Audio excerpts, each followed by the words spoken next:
Welcome to episode 50 of the Upgrade Podcast. We've made it to number 50. I am Gary Muttley. He is... Len Carmichael, Landmine Studios. How's it going this week, Gary?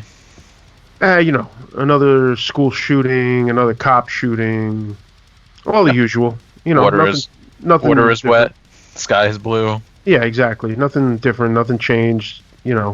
Politicians saying and doing dumb shit as usual. Yeah. So, whatever, My man in Florida is just wild. I don't even want to say his name because I don't want to put it out there because I don't want to get into a deep discussion on the idiocy. But you know what I'm talking about when I say my man in Florida is wild. Oh yeah. Well, listen, it's all over the place because your man in the White House was all like, we're going to stop building the wall, and then your man in the White House is still building the wall. Of course. Okay. Whatever you say. Hey, I didn't fucking vote for that. I mean, I voted for him, but it wasn't a vote for him.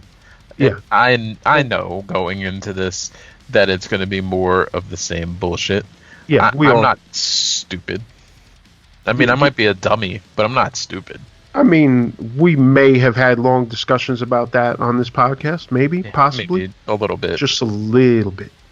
Yeah, I mean, listen, let's face it, most of them voted for not orange fascist asshole. Right, but we ended up with sort of fascist. We ended up with blank stare asshole. Yeah. Huh? What? They did what? And who said that? The worst part is that his people, the people who really did actually physically vote for him, are just complicit in the bullshit. Of course. There's bullshit on all sides. Of course. And the ones that are actually trying to get the work done are the ones getting blamed for everything. Which is typical and stupid. That's the way it works. Yeah. So Bruce Hornsby said the shit himself. It's just the way it is. Yep. So instead of going on and on about politics, we are bringing back a theme that we used once before that seemed to be pretty popular, which is, I guess we could still call it quarantine questions, even though quarantine isn't exactly the same in some places as it used to be, I guess. It's lost its luster. Yeah, the fancy ring is gone. The gimmick has run its course, but we're still going to milk it to death because why not? Hey, if you're going to beat the horse, beat it all the way. Yeah, beat it until it's glue. So we are bringing back quarantine questions. We had some people ask us some questions on our social media and hit us up privately with some questions. So we're going to answer some of those questions, and that's going to be the subject of today's show. So somebody asked on Instagram, what's the subject? Questions. That's the subject. That is the subject, the whole subject. Random questions from y'all. Yes. So we have a list, and we're going to go back and forth off that list, and we're going to knock out some of these questions. We are not going to mention you by name because we don't want to make you famous. Yeah. No fame to be found over here. No. We hold all the fame for ourselves because guess what? There is no fame. There is no fame? Yeah. 1% of 0 is 0. So that's how it works. Fine. Sorry to disappoint everybody, especially you, Lynn. I was hoping for some stalkers or something. I mean, that's a different. Altogether. That's how it works. You get big on the internet, and then you get stalkers. So I was just hoping to be big on the internet so I could get some stalkers. Been there, done that. It's not all it's cracked up to be. I'm just looking for some fun, some excitement in my life.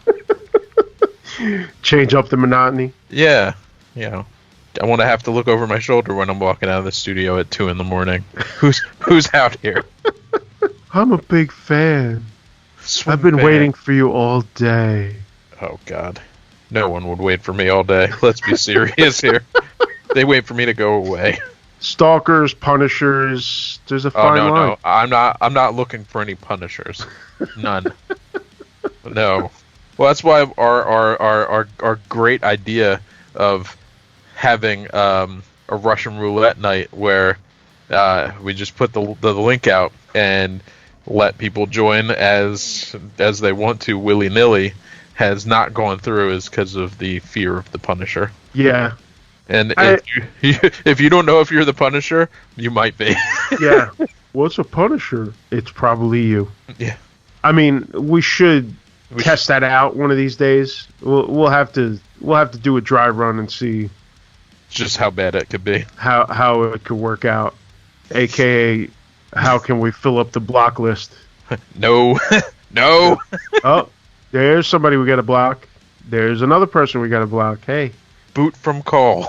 And then when we actually do it live, there'll be nobody left. It's funny how that works. It'd be great. So let's get into these questions. You want to do the first one? Sure.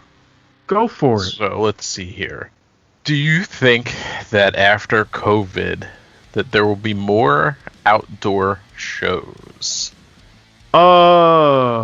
It's an interesting question because it certainly seems like it's going to go in that direction, at least at first, because in a lot of places that's the only way that you can go. Because I've seen a few already advertised for the New York area. They've been doing them in New Jersey since before winter.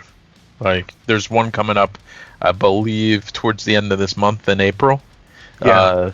And I think it's like 2 days. And it's a benefit show for animals. It's a great cause. Right.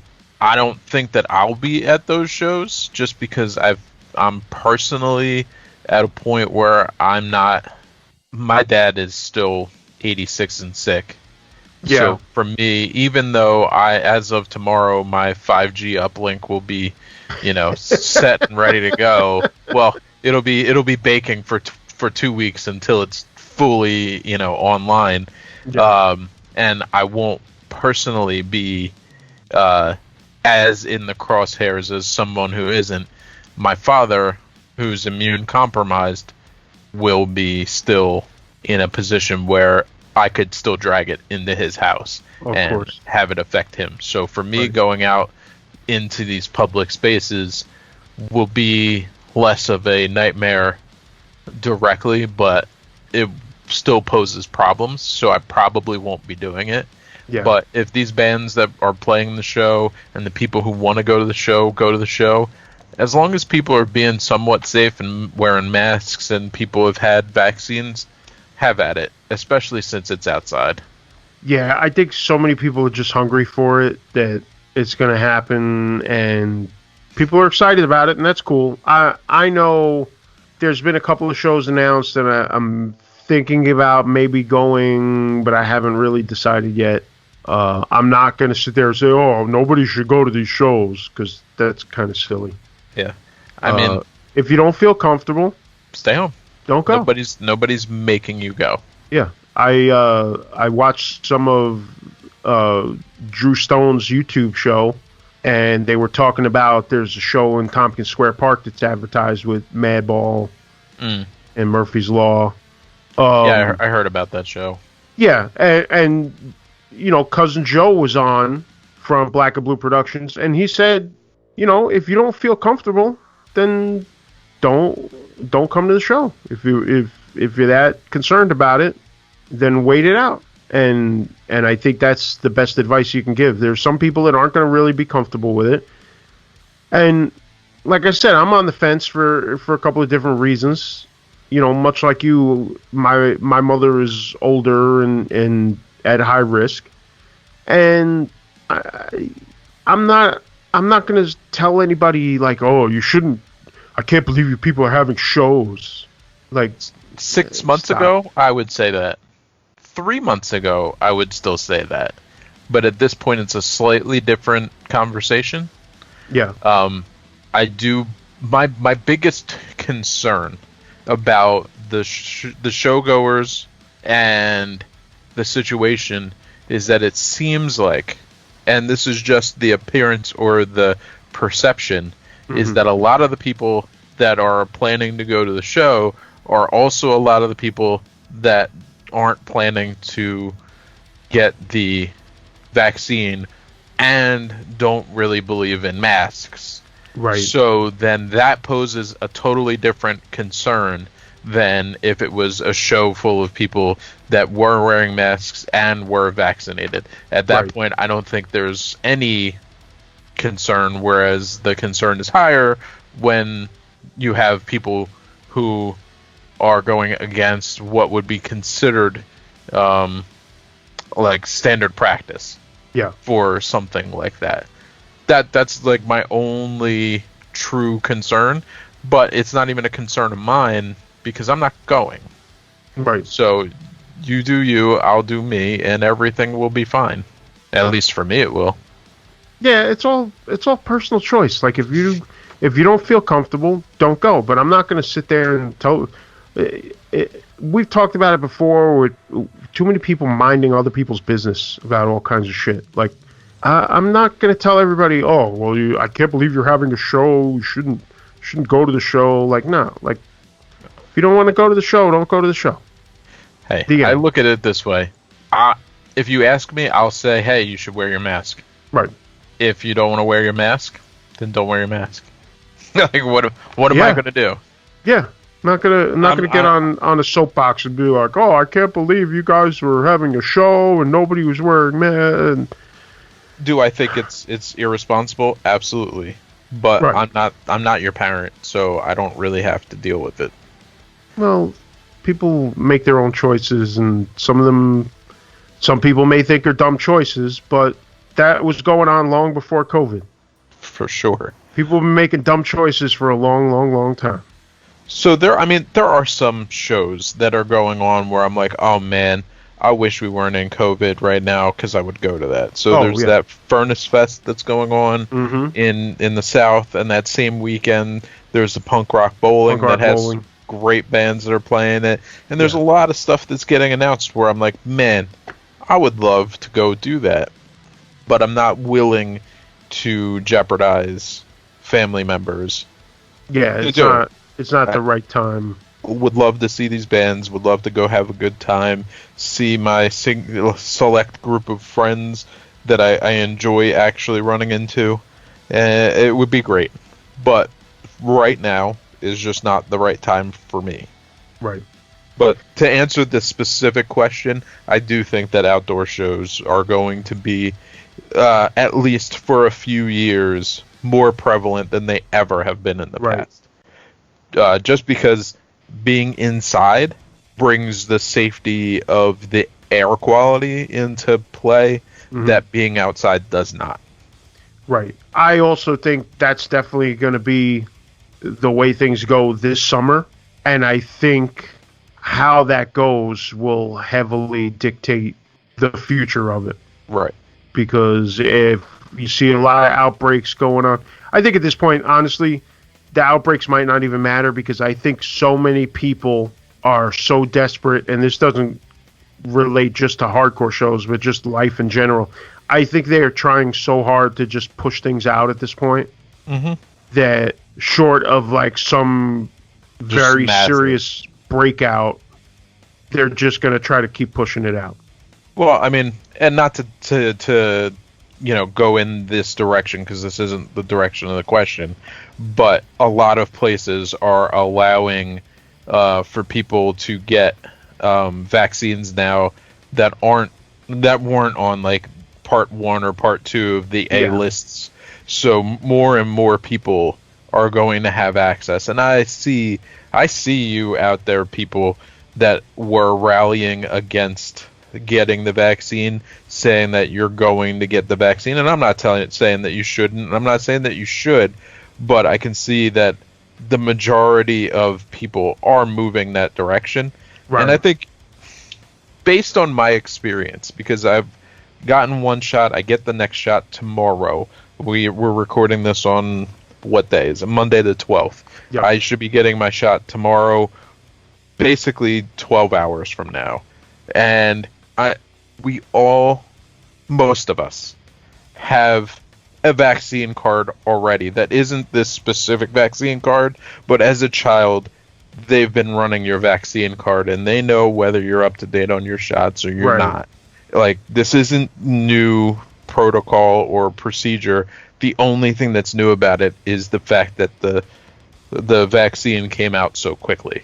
With the amount of people that have received the vaccine and the fact that I think 500-ish people total have died from the vaccine, with millions and millions of people. Right. Small percentage.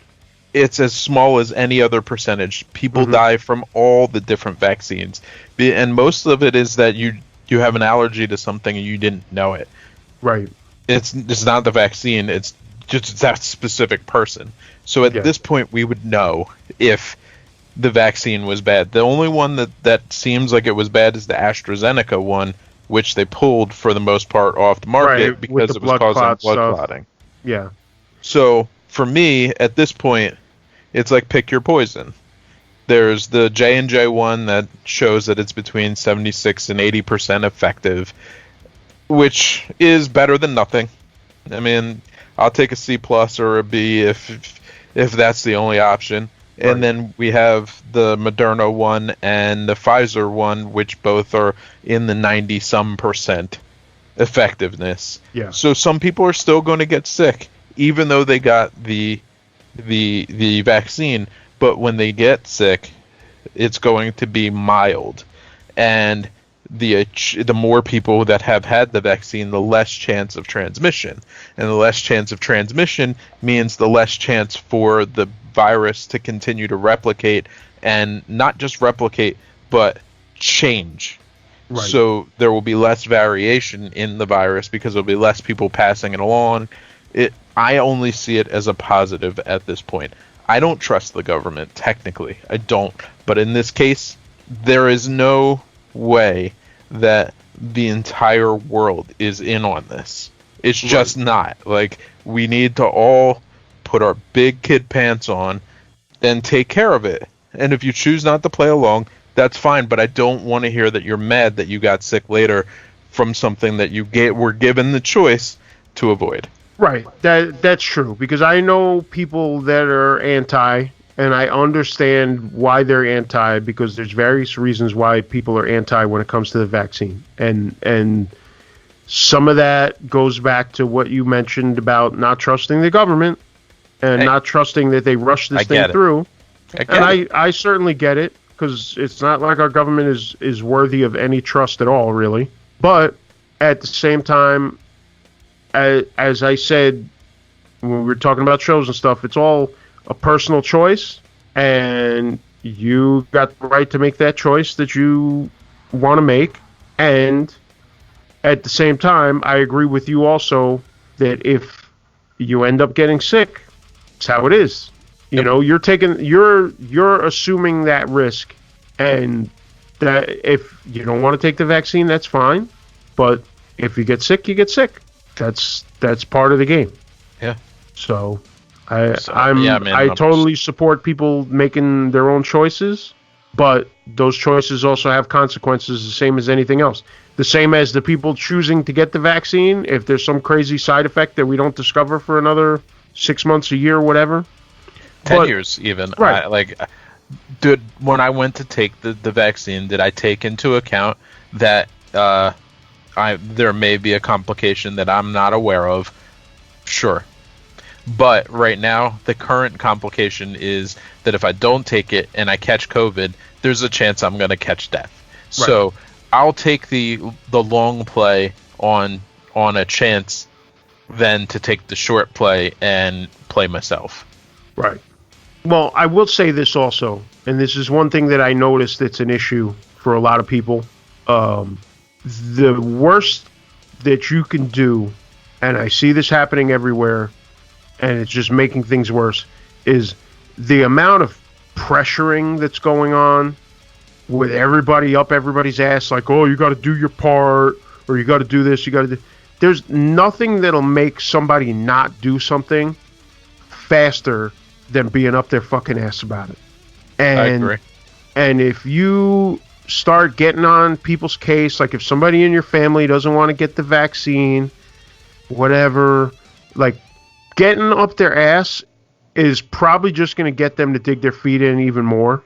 And like all this pressure from like governors and the president and other politicians and all these public figures and all that stuff. Oh, you got to do your part. Like, stop that shit, because in the end, you're just going to get people to dig their feet in even more. Let people make their own decisions and come to their own conclusions, because getting up their ass about it is only going to polarize it even more.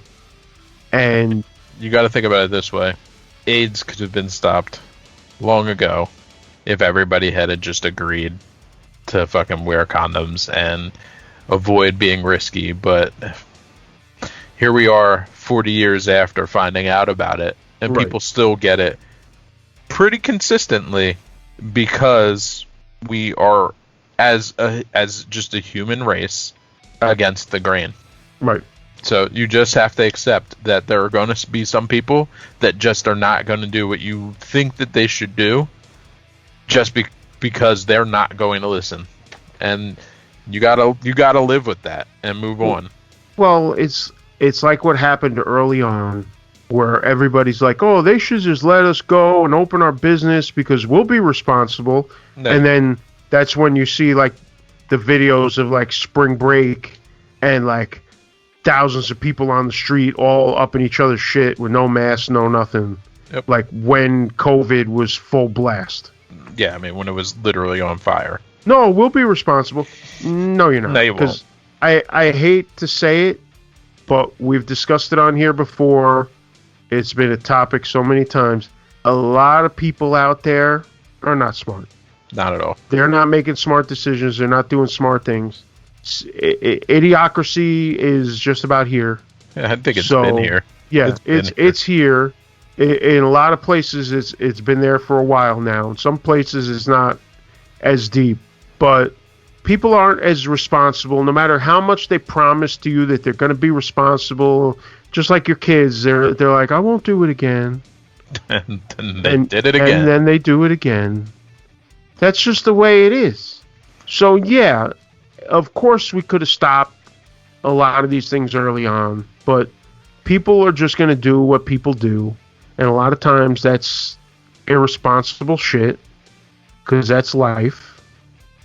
And that's why, there's tons of unwanted kids all around. And there's tons of people getting arrested for doing stupid shit. It's just, that's the way it is.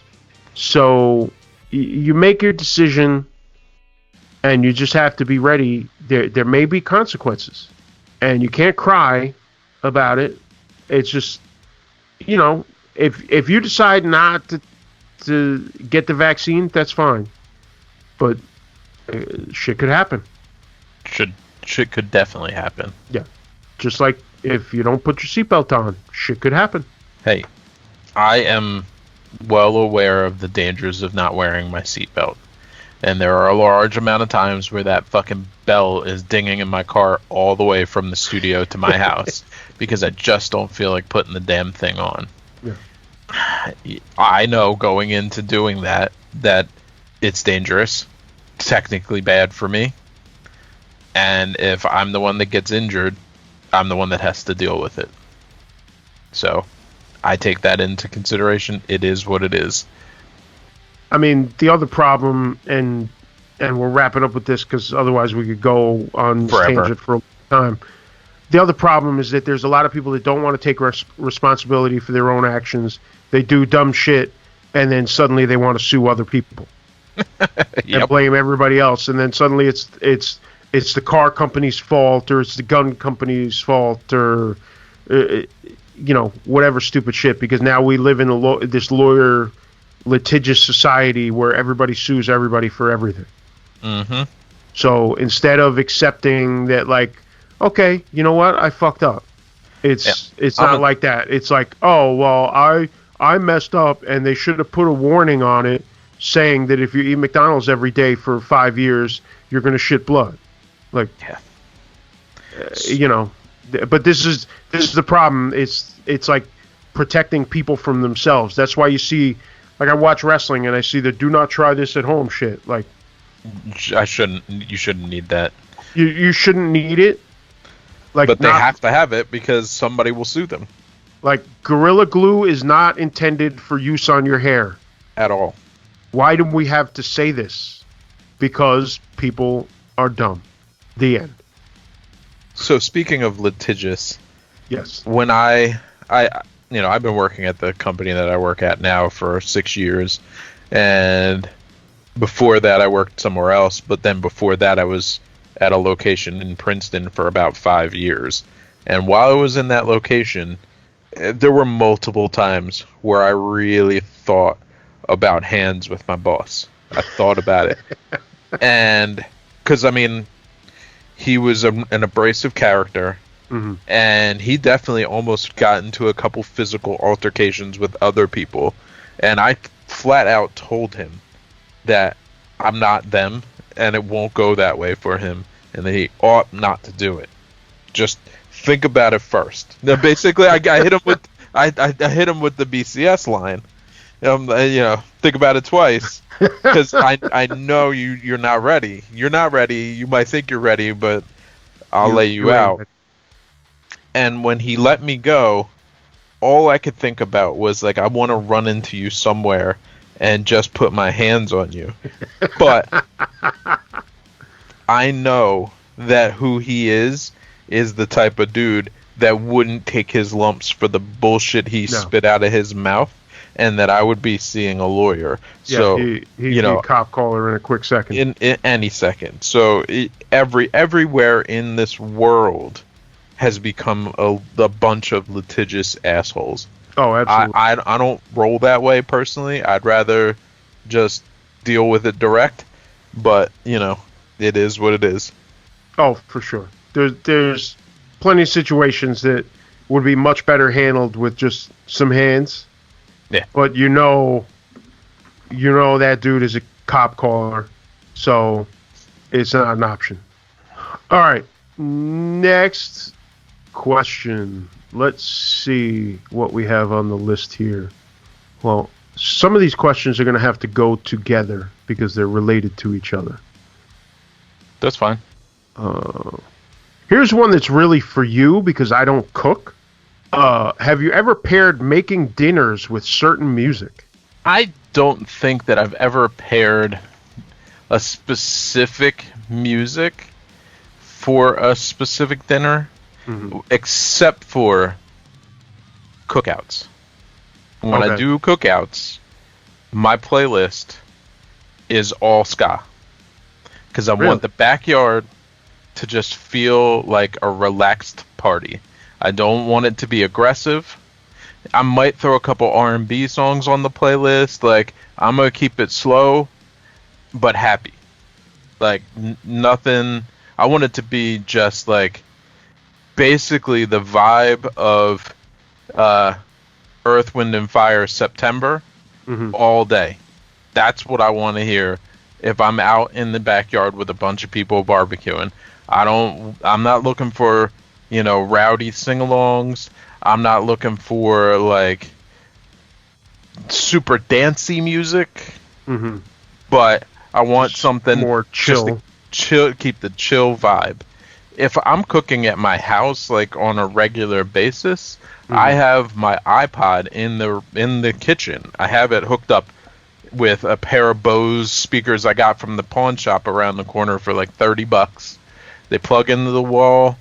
They sound great, and they didn't cost me a lot of money. And they just plug my iPod into it, and I have, I think, 120 gigs worth of music on it, and I just hit random. I don't care what the music is because it's on the iPod. If it's not good enough to make it on the iPod, then I'm not listening to it anyway. Right. So I don't care what comes on. So it will go from Sepultura to Dr. Dre to Stevie Wonder to Tegan and Sarah, and then back to fucking Obituary. Like, it could be any list of, like, randomness of things that I personally enjoy. The other day, Luscious Jackson came on.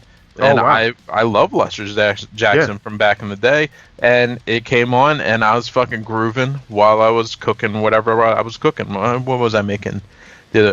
I made I scratch made burritos with shredded beef, a homemade cheese sauce, and onions and peppers and yada yada yada. And it was a banger, but it took me a long time to get the whole out, like the whole thing all together. So it's just, I don't know, I think we went through like 30 songs on the playlist to get from start to finish. When I'm doing dishes, iPod comes on. But I don't actually like choose a specific certain music except for my summertime playlist. Right. DJ Jazzy Jeff and the Fresh Prince, Summertime is on the summertime playlist. So that might not be ska, but it is a laid-back song that creates the vibe of chilling in the backyard. Okay. Yeah, like I said, I don't really cook, but when I'm doing stuff in the kitchen, whether it's dishes or just whipping up the simple shit that I do because I have no cooking skills whatsoever, I'm either listening to like podcasts or Howard Stern, or once in a while I'll just randomly throw on what I have on my phone music-wise. But I will say that when I'm out chilling, because where I live, we do have a yard on the side of the house, and during the summer we will sometimes chill out there. I do have a playlist that is more fun music, but honestly, because I'm not a ska guy, it's more hair metal than anything else. I could get down with that. So, it might be some Rat and Dokken, and as long as you can sing along to it and have fun, that's the important part. But it also depends on who's there chilling, because sometimes certain people might not be down with certain shit. But like a lot of time here in the yard, I'll be chilling with Maria, who lives upstairs, who is a regular listener. Hi, Maria. And she's always, like suddenly Skid Row comes on and she's like, oh shit, that's cool. So she's down with that. So like, I would say the same thing.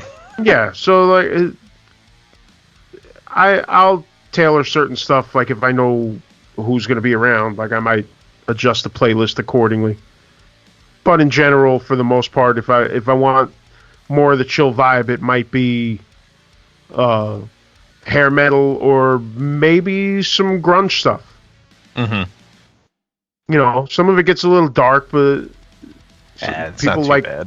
people like Pearl Jam and Soundgarden and shit like that. So that's always good for when you got a group chilling out. That's a side note, since you brought up Pearl Jam. I've been playing on my 4-string bass because recently I've been called into action to play some bass, and the first thing that I started playing was actually the bass line from Jeremy, because it just comes out so easily. Oh yeah, like it's iconic, but it's also fun to just play. It's like it's just got a thing. Yeah. Well, one thing that I've been looking to get into, and I haven't yet, but I think in the next couple of months I'm going to purchase one. I actually want to explore fretless bass a little bit, which I know Jeff from Pearl Jam does play a lot of fretless bass. So that may be a thing.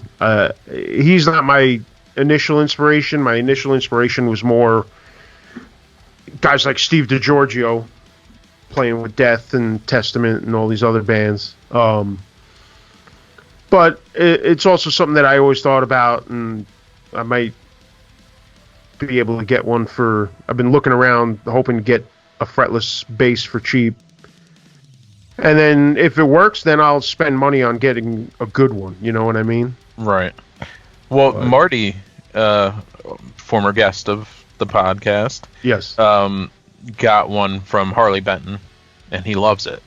Oh, that was a fretless that he got? He's got a regular one and a fretless one. Oh, okay. I remember I saw him get the Harley Benton. I didn't realize it was a fretless. Yeah, he did. I think he got both of them. Oh, okay.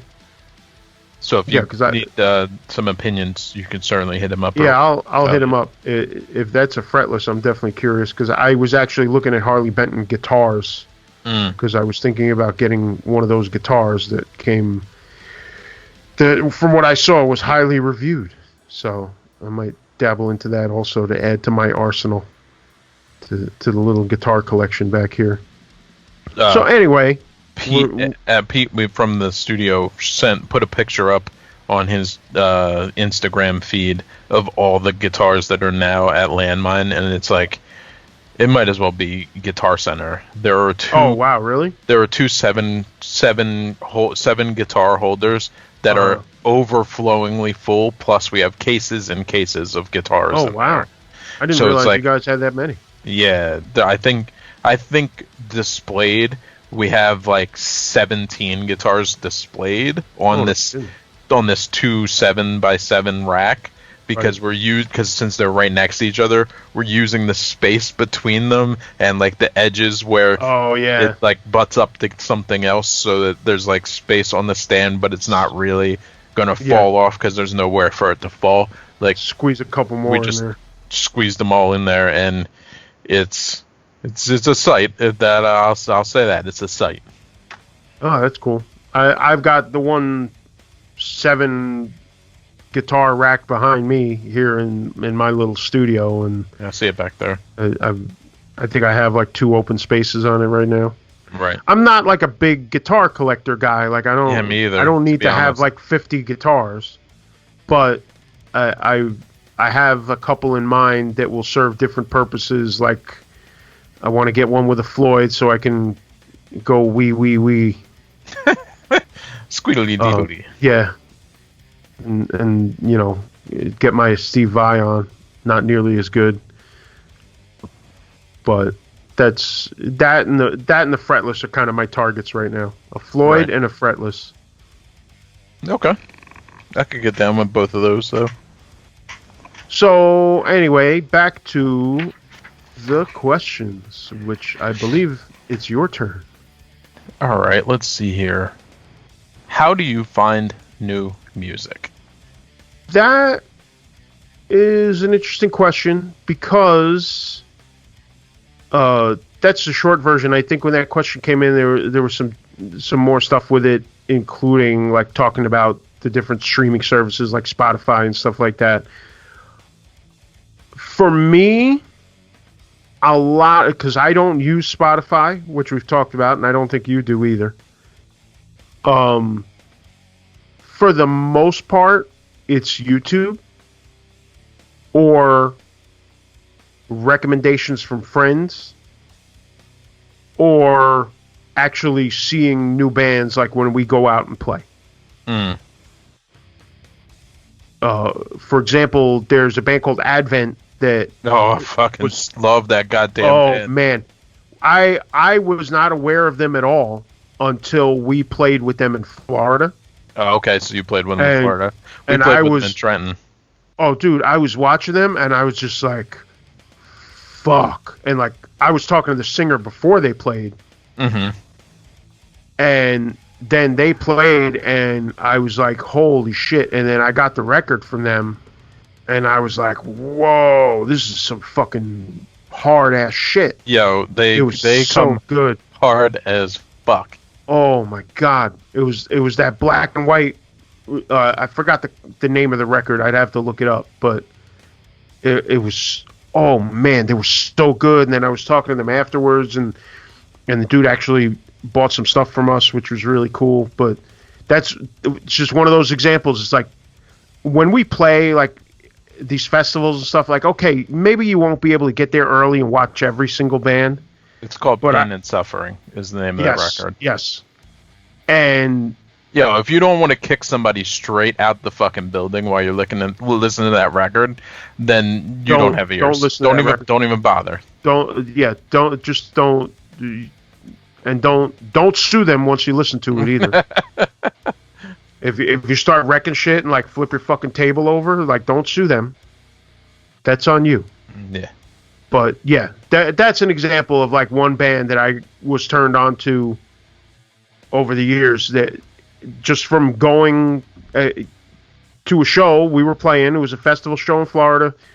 Got there early, watched some of the bands. That happened to be, I think, the first time I saw Jesus Piece live also. But I'll check out bands if we're playing and I have the time and the patience, because sometimes you just need to get out and get fresh air. Mm-hmm. I will try to check out other bands when I can, and that's the best way to discover new music, in my opinion. But also, and I've given you credit for this before, you and Sonny, I've been turned on to plenty of bands watching some of the Hate 5-6 videos. Year of the Knife was definitely one of those bands. And plenty of other bands too. So a lot of YouTube, a lot of actually going out and seeing the bands live. And then people will recommend stuff to me. I think you recommended the band I Am one time. Oh. And I actually bought those CDs, and that was some real good shit. So I just... Yeah, one of the things with Descent, we got the opportunity to play with bands across a really wide board. We were talking about it last week with Cody. Mm-hmm. We played with hardcore bands. We played with the bands that are kind of in between metalcore and hardcore, and then we played with some of the metalcore bands too that were popping while we were still a band. Right. And it was just a lot of fun to see some of these other bands that I may never have checked out otherwise. And playing with I Am in Texas is just they capture the room. They're great anywhere else you see them, but in Texas, it's like they got the people eating out of the palm of their hands because it's their hometown boys. Yeah. Like the only other band in Texas that I feel like could have been that way, and probably was even more so, would have been like going to see Power Trip in Texas. Because I can only imagine seeing your hometown Texas boys Power Trip playing their shit in their area was probably a whole nother level of just wildness. We played with all just bands in general in their hometowns, and it was just great to see. It was fun. What about, like, besides seeing them live, how do you find other music? How do I find other music? I actually don't find other music. I don't spend even 5 minutes looking for music at this point. The easiest way for me to that I come across music is friends telling me, "Yo, you got to check this out." 95% of the time, I listen to 30 seconds of it, and I go, "What the fuck crack were you smoking? I don't like this," and I turn it off. And then I go back to listening to the shit I've been listening to for 30 years because I know it's not going to disappoint me.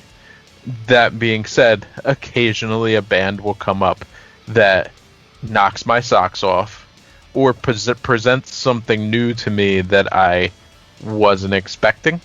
So even this past weekend, Sonny and I had in a band. Well, Sonny had in a band, and I was helping him with it. And they're called N Love. Yes. I watched that, by the way. Great kids. Yeah. Really nice to meet them. I hope they do really well with their band. And they were from Ohio, right? Yeah, they're from Ohio. And I'm not a huge trash talk fan. Mm-hmm. I like it. It's fine. It's passable. But I really enjoyed watching this band set because I got to meet them as people and find that they're good people. So it makes it like, okay, you're good people and your band is tight. So if your band is tight, I can vibe on that. Like, my biggest problem right now is that if I hear something on a mix, I know how much massaging generally went into it. Right. So I always leave my opinion of a band kind of at, it's okay on record, I want to see them live. Right. But once I've seen them live, if it captures me, I'm in. I'm all in. I can get past like static sounding records that don't have any like personality or life. I can get past that because live, I know you bring it. But if I see you live and you can't pull it off and make it feel real, I'm out. that's how I felt about Knocked Loose. I was not a Knocked Loose fan, but I watched them twice at This Is Hardcore, or maybe once at This Is Hardcore and once somewhere else, or whatever, and they come off. It's great live. Incendiary. I hate Incendiary on record. Really? I don't like the recordings at all, because it does not capture the vibe of the band the way that the live show does. Right. But I agree with. But I will watch the fuck out of a live set. I've watched their live sets on Hate 56 10 times more than I've listened to their recordings, because the recordings just don't have the electricity that the live set has. Yeah, I can agree with that. As much as I love Incendiary, I do like their recordings, but I don't think there's even a comparison when it comes to the recording versus live. It's a whole different world. So this is taking us on a tangent, but this is my opinion. With everybody being jammed to not just playing to a click, but being jammed to it because we have the technology to adjust performance for quote-unquote perfection, it's taking all the personality out of the band. So now, what would have felt like a push or a pull in a recording session does not feel like a push or a pull when you're listening back, because it's all perfectly to the click. So if you don't build in the push or pull into your click timings, then it will just feel like, all right, we played at the perfect tempo and we're just a robot. Right. And that's the feeling I get from a lot of these bands these days, is that everybody is super dance music robotic, perfect to the tempo, perfect to the timeline, and it's just like guitars over dance music, and I'm like, it's kind of boring. But then when I see it live, I'm like, yo, this band is sick, because they really crush it. Now, there's going to be a song from Year of the Knife coming out soon, I guess, that I did, and it does have some time alignment on it, but not all of it is time aligned, and I feel like I captured the feeling of the band in that recording in a way that other people haven't been able to capture it. Because it didn't focus on making something perfect. I focused on what is the personality of the band and what are they trying to do. Whether it came off or not, I think it came off, but if other people don't agree with me, that's totally fine. But I try, as an engineer, to provide the band at the end a virtual snapshot of where they are as a band at that moment. Nothing more, nothing less. Okay. Long-winded response. I don't really listen to fucking music enough to find new music other than people pointing it to me. Right. I don't do any digging anymore. I guess for you it's a little different also, because that's also your job. Right. So it's like at some point you need some fucking silence somewhere. I don't get any of that. I used to go to the record exchange in Princeton 3 times a week. Wow. Just to dig through the stacks. Because people were dropping off collections and etc. constantly. I have not been in there since London was 3.5 or 4. Wow. And he's 6 now. So it's been a long time since I've been in that building. I kind of want to go back, but it's daunting to walk into a used record store and think to yourself, I need to spend 2 hours in here if I think I'm going to look through everything. Yeah. Whereas if you were going 3 times a week, you could just peruse the shit real quick and be in and out.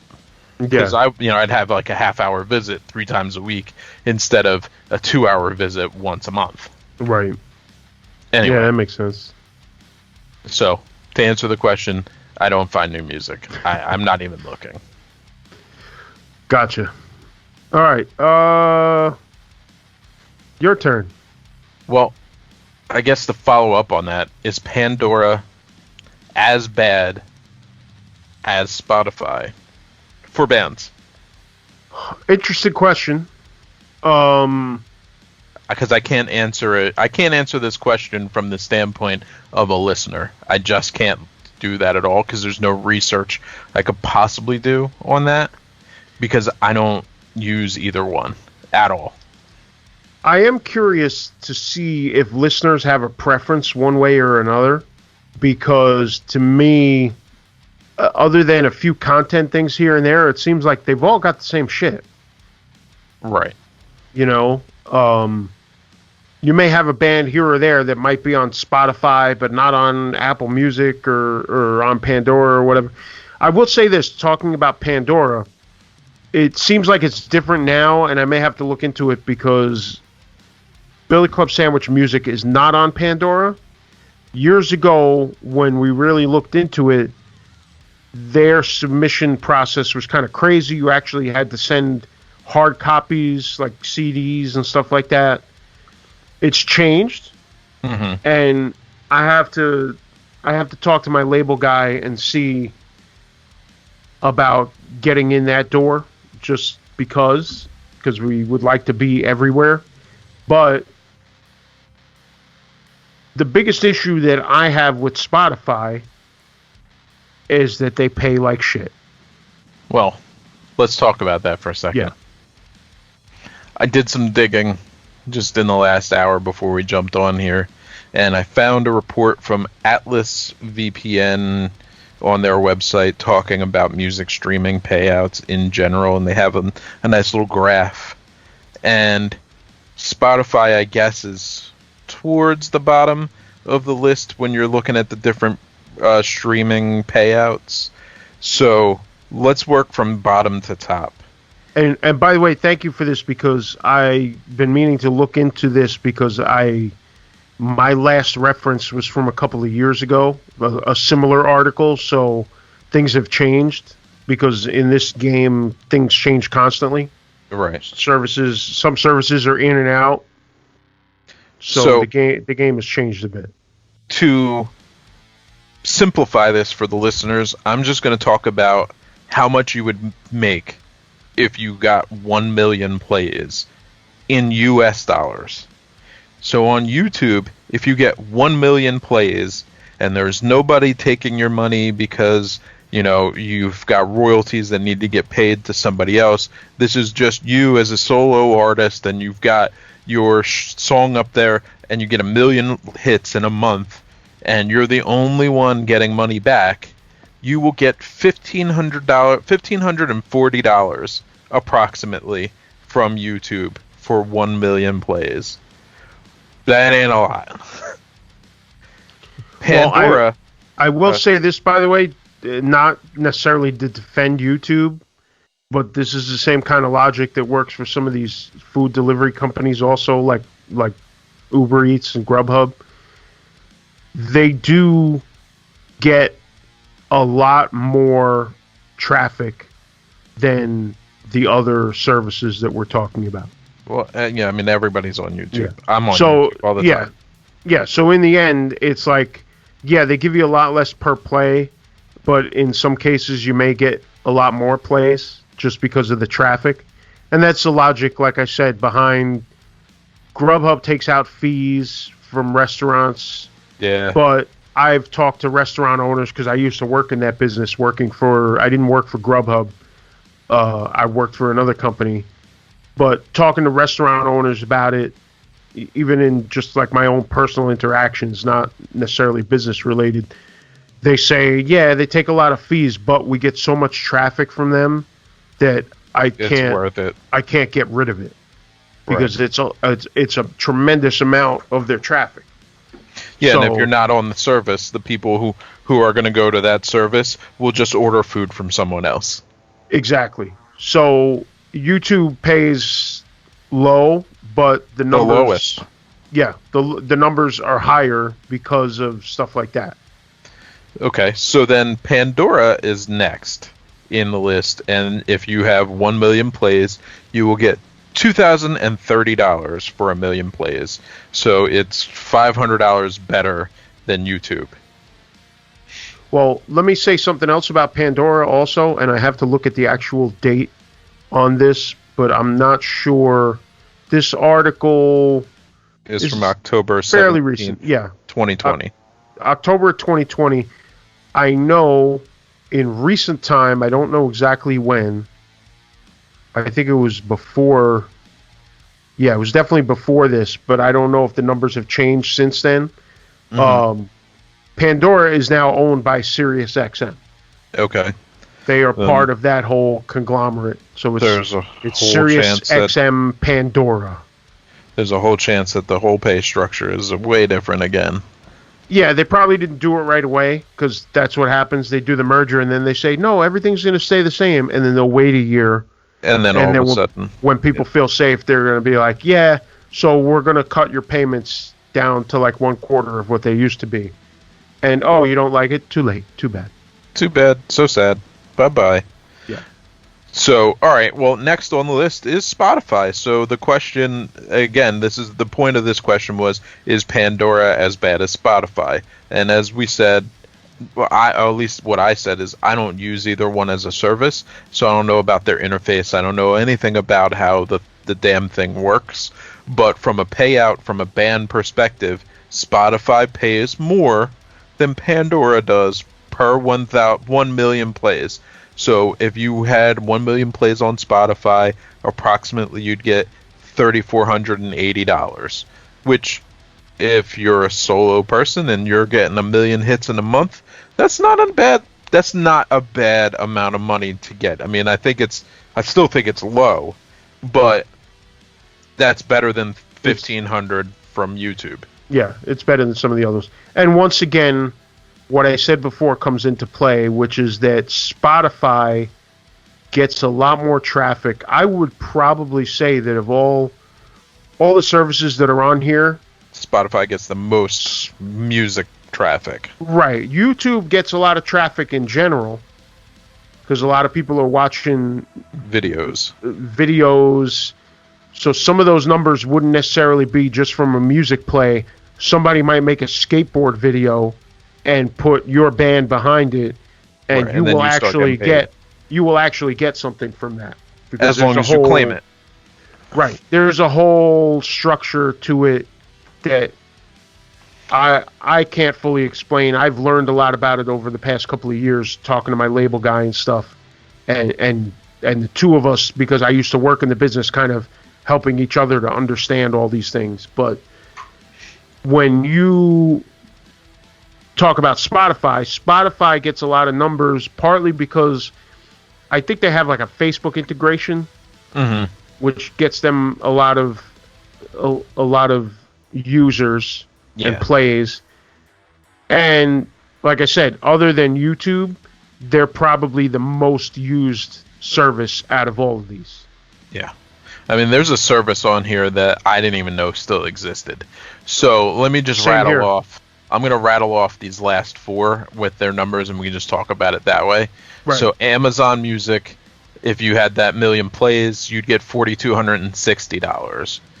Deezer, which I've heard of, but I didn't realize that people were really using it. But anyway, you'd get $5,620, which is you're starting to get into significant numbers now. I didn't even realize they still existed. Yeah. I thought they went the way of Rhapsody. Same. But apparently Deezer is French. So it might be one of those things that's probably a lot more popular over there than over here. Right. Because there used to be a lot of those services, and I haven't looked at my numbers lately, but I do remember in the past looking at spreadsheets, and you see all kinds of other services that you've never even heard of here in the States, but that are very popular in other places. So Apple Music, you'd make $6,750, which is not bad. And then Napster. I did not realize that Napster was a fucking streaming service at this point, but this is the top of the pops here. You'd get $9,160 for 1 million plays on Napster. Now, I feel like it's probably hard to get 1 million plays on Napster because there ain't goddamn anyone on it. But if there were, you're going to get your almost $10,000. Oh, and speaking of, Napster was actually merged with Rhapsody. Which, if you remember from the ancient days, the ancient times, Rhapsody was part of Real Media. Yep. The Real Media player back in the old Netscape days. Yo, that only Real us Media old player men was the shit. Only us old men remember. But yeah, Napster was an online music store. For current, Napster, previously known as Rhapsody. So in 2016, they changed Rhapsody over to Napster. And yes, they are a streaming service. Yep, 2016, Rhapsody phased out the Rhapsody brand in favor of Napster. And oh, the irony that Napster, which they were the OGs of this whole thing. Yeah. That now they pay the best. The most out of all the services we're talking about here. Oh, the irony. Metallica is stoked. Fucking Metallica. So, yeah, that's crazy. To answer the question, it sounds like technically Spotify is better than Pandora. I mean, especially when you consider that your chance of having 1 million plays is a lot higher on Spotify just because of the virtual foot traffic. But if I had to go by just pure payout, you should go join Napster and make sure you're giving your listens over there so that somebody can actually get some real money. I mean, if you told me that if I got 1 million plays on something, I'd get 10 grand. I'd be pretty happy about getting 10 grand on 1 million plays. I need to look now and see if Billy Club Sandwich is available on Napster.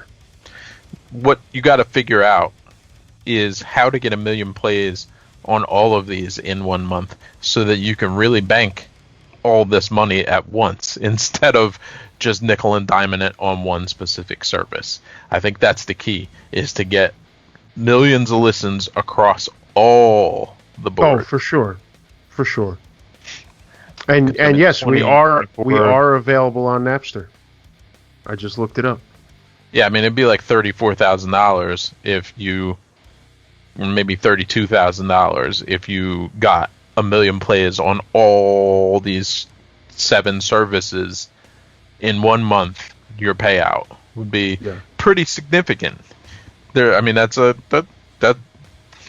people that don't make 32 grand in a year. You can make 32 grand in a month if you got 1 million plays in 7 different places. Anyway, I think that covers that question. It's definitely interesting to look at it that way.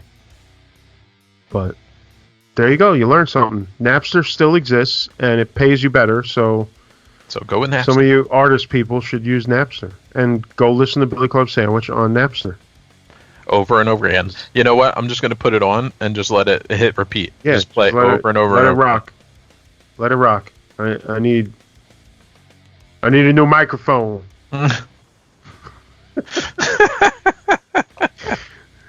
Daddy needs a new microphone.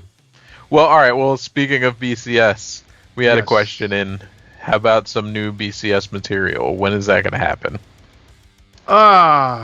So we are in the process of writing, which we've been on and off in that process for quite a while now. We have a bunch of parts of songs that we're trying to refine into songs. We have a weird problem that I've talked about in the past, that we're spaced out pretty far now.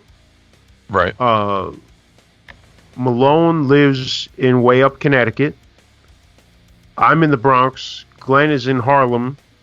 And Martin is down in Jersey. So we have a tough time getting together, partly because of all this COVID nonsense. Because Malone works with the public and has been working through a lot of this COVID mess, and therefore has had multiple potential exposures, which haven't actually been exposures. He hasn't gotten sick, which is great. But it means that, like, the week of practice, oh, somebody got COVID in my office, so I got to go get tested tomorrow, and I got to quarantine. So suddenly there goes practice. Right. Makes it tough. Right. So that makes things a bit difficult, but we try to work around it as best we can, and we're trying to get the handle on this new remote recording and trading thing where we'll record something and send it to the other guys and try to work that way. So we're still adjusting to that, which I know a lot of people do and enjoy. For us, it was always we would get in the room together and write that way. So after all this time having to do things a different way, we're still adjusting because it's hard to teach an old dog new tricks. Right. So that's where we're at. We have a couple of we have one song that was finished that we started to play out before COVID. We have another song that's pretty much done, and then we have a few other songs that are in various stages, somewhere between just about finished and halfway. Okay. So we're working on it, and our hope is to record something before the end of the year, hopefully have it out before the end of the year. The other issue that we have is the changing landscape, which we touched on a little bit just a minute ago, which is, do people really release full records nowadays? Do we do an EP? Do we do a split? Do we do like a 7-inch? What do we do? How do we put out this new music? Because there are some bands that'll just throw a song out here and there, or like two songs. But are we going to do... I'm personally not a fan of that, but I'm not the band. So in the end, we'll all have to agree on how we're going to approach it. So if you hear a lot of screaming and things being thrown, that's us fighting it out. Because we're all a bunch of stubborn motherfuckers. And sometimes the only way for us to come to an agreement on everything is to lock us in a room and play King Kong versus Godzilla. Turn all the furniture over. Yeah. So, but that's what happens when you have a band that's a bunch of big dudes with lousy attitudes and stubborn ways. So, in the end, we'll work it out, and that's obviously a factor in the whole thing. How are we going to, what format, what configuration are we still... I've always said I'm still a fan of having physical product, but those days are, I don't want to say dead, but they're not what they used to be. So is it going to be something that comes out on vinyl? Maybe. Is it something that's going to come out? I can tell you one thing. We're not putting out a cassette. Okay. Which I don't have problems with cassettes, but personally, I think I used to rock cassettes back in the Walkman days, but to me, I don't understand why that format has any sort of comeback. People think it's kitschy. No disrespect to my friends that have done cassette releases recently, but hey, I've done a couple of them in various bands. I don't feel any weird part of you saying I don't get it. You just do what the people are asking for, man. Don't overthink it. Don't think it. Ultimately, that's a big part of it. Like I said, we don't know, since things are changing, people are doing things different ways now. So we'll have to figure out how we're going to do that. Makes sense. So, I mean, we're both from the era of fucking burned CDs. So, right. Like, you just show up to a show and you might get a burnt CD, but hey, it's music is music. It's fucking was the Wild West back when we were young bucks. Yeah. Well, like I said, teaching old dogs new tricks. Like, it's up to me. Yeah, I put out CDs, but are people buying CDs? Barely. I hear they're making a comeback, but who knows? I don't know. But then you got 12 inches and 7 inches, and I'm not totally opposed to that, because, I mean, Billy Club is putting out 25th anniversary of Superheroes as a record, and I've purchased, I would say, decent amount of records over the past 12 months or so. I mean, sure, I listen to them on my computer, but I also like having the artwork. I think that's cool. Bought exactly 0 pieces of vinyl in the last year. Yeah. And I would argue that in the last 10 years, I've bought 0 pieces of vinyl. I'm just not a fan of the medium myself. Right. That doesn't mean that other people shouldn't be a fan of it. That's not what I'm saying here. I'm just saying I don't get it. Yeah. I don't even own a record player right now. Okay. And I don't really feel the urge to get one. Mm-hmm. But as I stated, I like having the artwork. To me, as one of those dudes, and we've talked about this with I'm a fan of the whole package, the visual package, which you'll never get in a download. Yeah, even if it's impossible. A PDF, it's not the same. I like having the CD. I like having the record. I like seeing the artwork. I like seeing the credits, the liner notes, the thank you list, all that stuff. The thought that went into it. The thought that went into it, and also that's discovery. We've had some guests talk about it before, where you're going through the thank you list. Mm-hmm. And that's one of the things that's missing right now. Going back to the earlier question, how do you discover new music? Back in the day, we used to go through the thank you lists. Mm-hmm. That's how I knew about any of the bands that I know about from when I was young. Right.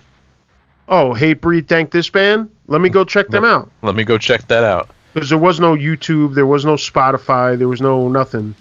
So that's how we used to roll back in the day. Mm-hmm. And we used to go through the thank you lists, and that's how we discovered new music. And sure, you come across some duds, but we also found some good shit that way. Absolutely. So that's the way it is. Besides that, when it comes to Billy Club, we're just waiting things out and hopefully start playing shows again eventually. I don't know how it's going to work as far as the music versus the shows, because we may end up recording the music and not testing it out, those songs, until after it's recorded. I don't know. Right. Used to be you want to test some songs out live first, which we got to do with one song, but with the way COVID is and everything, like, who knows when we'll be able to play live again. So why wait? If the opportunity presents itself and we just record the stuff and then go play live after, then that's how it is. And if people like it, they like it, and if people don't like it, then don't like it.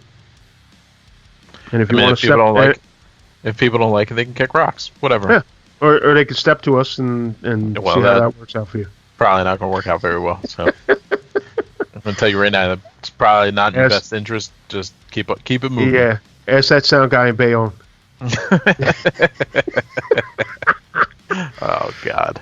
Oh boy. But anyway, so that is the long answer to the question. Now, while we're talking about that, Len, you mentioned playing bass. Yeah. I don't know what else you got going on music-wise, so I'd like to know. Musically, what I'm doing right now, obviously I'm running Landmine and working with various bands to create a bunch of stuff for themselves. I hooked up with this band One on One, which features members of bands from Pittsburgh and a young kid from New Jersey. And we've done 2 demos already where they've got music out on the internet. And we were talking, and they were looking for a bass player. And I said, hey, I slap at a bass. I'll do it. I slap at a bass, man. So I agreed to jump in and play some bass. So I played bass on the most recent song, which is going on a comp called One Scene Unity. It's about Pennsylvania bands staying together. and making one big scene based on, the fact that even though all the bands don't necessarily sound the same, we're all from the same place and stick together, all that happy horse shit kind of thing. All that happy unity shit. I'm down with it. It should be fine. And but the song came out really good. I played bass on it. I learned it in like 6 minutes while I was just sitting there noodling around. I was like, oh, there it is. There is the part. I got it. All right. And yeah, I think that should be a lot of fun. Secondarily, I have a record coming out with my other band. We are called Dead Torches. It features members of, former members of Celebrity Murders, Kill Your Idols, Millhouse, Nora, Ensign, The Number 12 Looks Like You, Batter Up, all my bands. Sean was in Big Bad Wolf and a couple other bands from New Jersey. So, it's chaotic, noisy, hardcore. It's not technical. It's just chaotic. And so we should have a new record out. I'm on Hell-Minded Records sometime by the end of the year. It's off to the printer now, but, with record printing, it's a crapshoot. Yeah. So those are the two things that I'm doing right now musically, both of which will see the light of day later on this year sometime. Cool.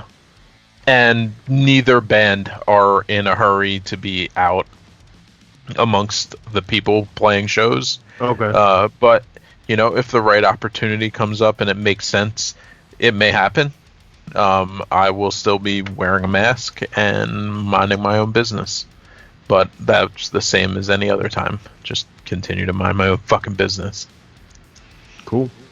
I'm not doing anything else musically, though. Gotcha. At least as of right now. Not right now. Well, there's only so much going on right now. Yeah. Alrighty. Next question. Let's stick with music for a second. What concert were you able to attend but did not, and it is your biggest regret? This is a hard question because I feel like almost every concert that I physically knew about before it happened, that I actually went to it. There's one that comes to mind for me, and it's only because I had a recent conversation with our mutual friend Mike McCauley about this. And I wasn't able to go to the show for a very good reason, which was that I was on tour in Europe. But I was very disappointed that I did not get to see the version of Helmet with Frank Bello and John Tempesta. Okay, that would have been a good one. They toured, I think it was 2004, the first time I went to Europe. Okay. And I think I had tickets for the show, and then I had to get rid of them because we booked the Europe tour. And obviously a good reason to miss a show. Right. But I was still kind of disappointed that I didn't get to see that lineup. That's the only one that pops into my off the top of my head. I'm sure if I think of a few. Okay, I have one. Go for it. So, it was about 11 years ago or so. One of my favorite bands is called the Posies. They're from Seattle, and they were doing.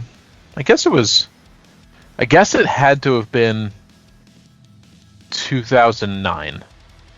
So yeah, about 12 years ago, they were doing a 15-year reunion for the release of the record Frosting on the Beater, which came out, I believe, it was either 2008 or 2009. they were doing a 15-year reunion, and they were getting the actual original band back together. It wasn't just the two main guys, but they actually got the original bass player and drummer to come and do the show, and they were going to play the record straight through. Okay. Catch being, it was in Seattle, and I was on me and my ex were kind of on the outs at the time, and the idea that I was going to spend money to fly all the way across the country for one show and spend a weekend in Seattle and not invite her because I didn't want to take somebody to the show that wasn't into it. Right. I wanted to go and just enjoy myself. Yeah. Like, we were having huge arguments about it. And hindsight, we're not together, so I should have just gone to the fucking show. But I didn't go because I was trying to, like, make things work at home. So that is a concert that I was able... I could have bought a ticket. You know, it did eventually sell out, but it wasn't like an immediate sellout. I could have easily gotten a ticket, easily gotten a plane ticket, and flown out there, stayed in a hotel. I had enough money at the time to, like, make it happen, but I just chose not to, and it is actually probably my biggest regret. Okay. Yeah, that makes sense. There's a few shows that I missed over the years, but nothing really... Well, I guess let's spin off of that into a little something. Are there any bands that you have never seen live that you want to see? So there are bands that I wish I could have seen that just will never do it because either someone's dead or people just don't get along. So Sepultura, the actual Sepultura, I would love to have seen Max and Igor with Paulo, like, doing the real Sepultura. Right. The classic shit. I've seen Sepultura without Max, but with Igor, and it's still... Derek Green does a perfectly fine job. I'm not trying to come down on him. It's hard to do what Max did. Like, it just... Oh, yeah. But it's totally palatable, and they have some actual pretty good releases, like, without the guys. Yeah. It's fine. Like, it's just not really Sepultura to me. If they had just changed the name, I would probably love the band. Yeah, I think that's an opinion that a lot of people have. I saw them with Derek once, but I saw them with Igor 3 times, I think. With Igor and Max, I mean. Igor and Max, okay. Yeah. I saw them with Max 3 times, I think, because we talked about it on a recent show where I saw them with Ministry. Mm-hmm. It was the Arise. They were on the Arise record.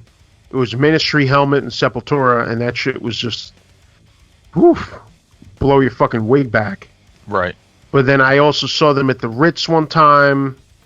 It was the New Titans on the Block tour, and then one of the craziest shows that I've ever seen was them on Chaos AD.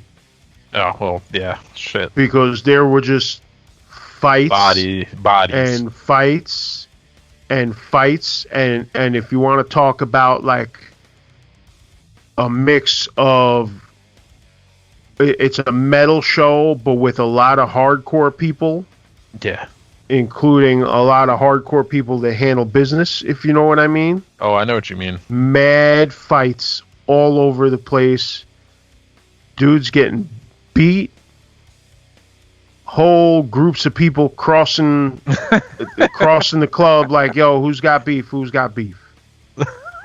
Wild. I can only imagine. And it was awesome. I mean, I saw in New York was Pantera with Soulfly and Morbid Angel. And, I mean, the floor was a fucking virtual terror zone then. Oh, yeah. And I'm sure that you're talking early 90s. It was way worse then. Oh, without a doubt. I mean, I saw some shit. I'm sure. Over the years.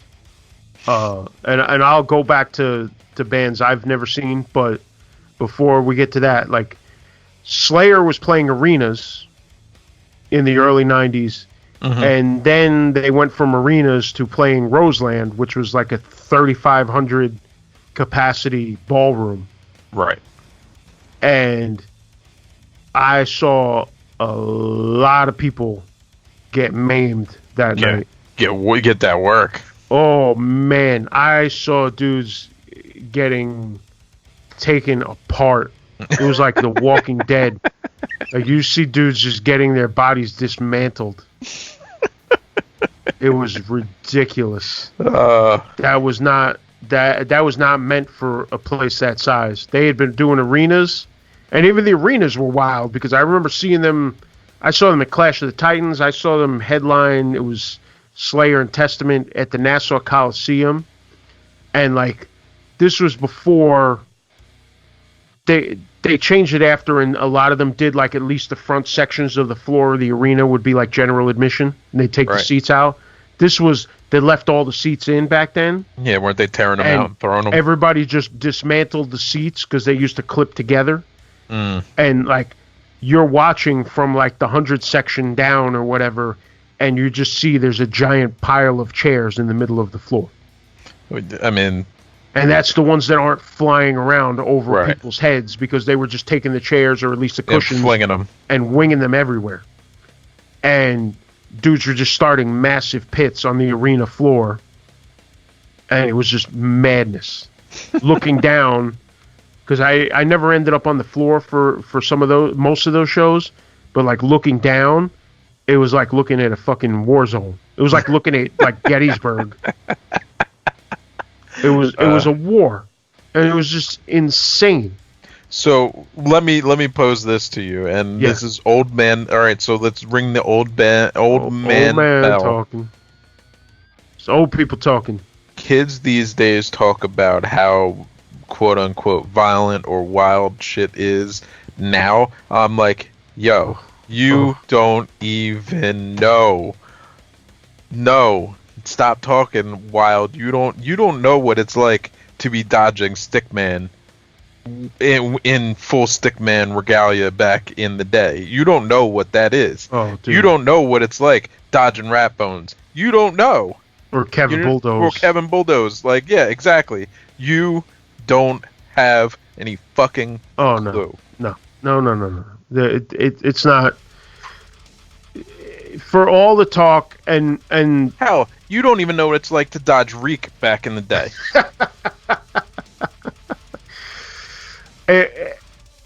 The things kind of go together for all the people that don't realize how wild New York was and in North the old Jersey. days.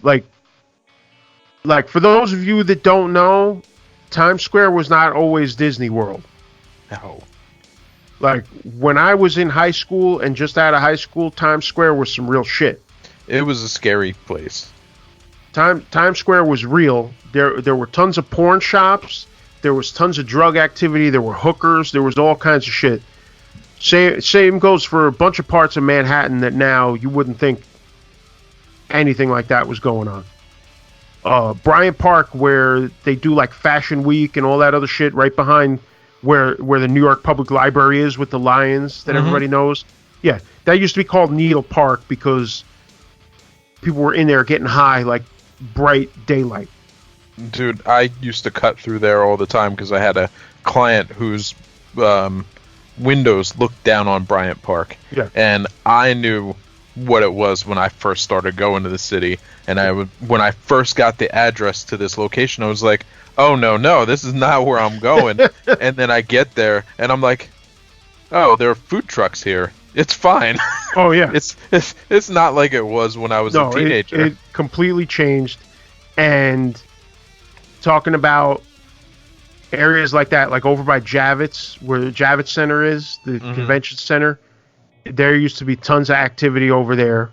All kinds of illegal shit going on over there. Tunnel bunnies. Shit, downtown just all by itself used to be fucked up. Oh yeah. Well, here's another part of it. Talking about let's go into punk rock and hardcore for a second. the Lower East Side, which is what Agnostic Front sings about, a lot of other punk rock and hardcore bands used to talk about it, like that was their home. And there used to be squats, there used to be squatters, there used to be all kinds of wild shit going on all day and night. And you had CBGBs down there. Like now, that whole area, like you couldn't walk up the block drinking a beer. No, you couldn't even drop a fart on the block right now. Right. Somebody will freak on you. And I say this also going back to the Tower Records thing, because Tower Records is right there. It was on 4th Street and Broadway in the East Village.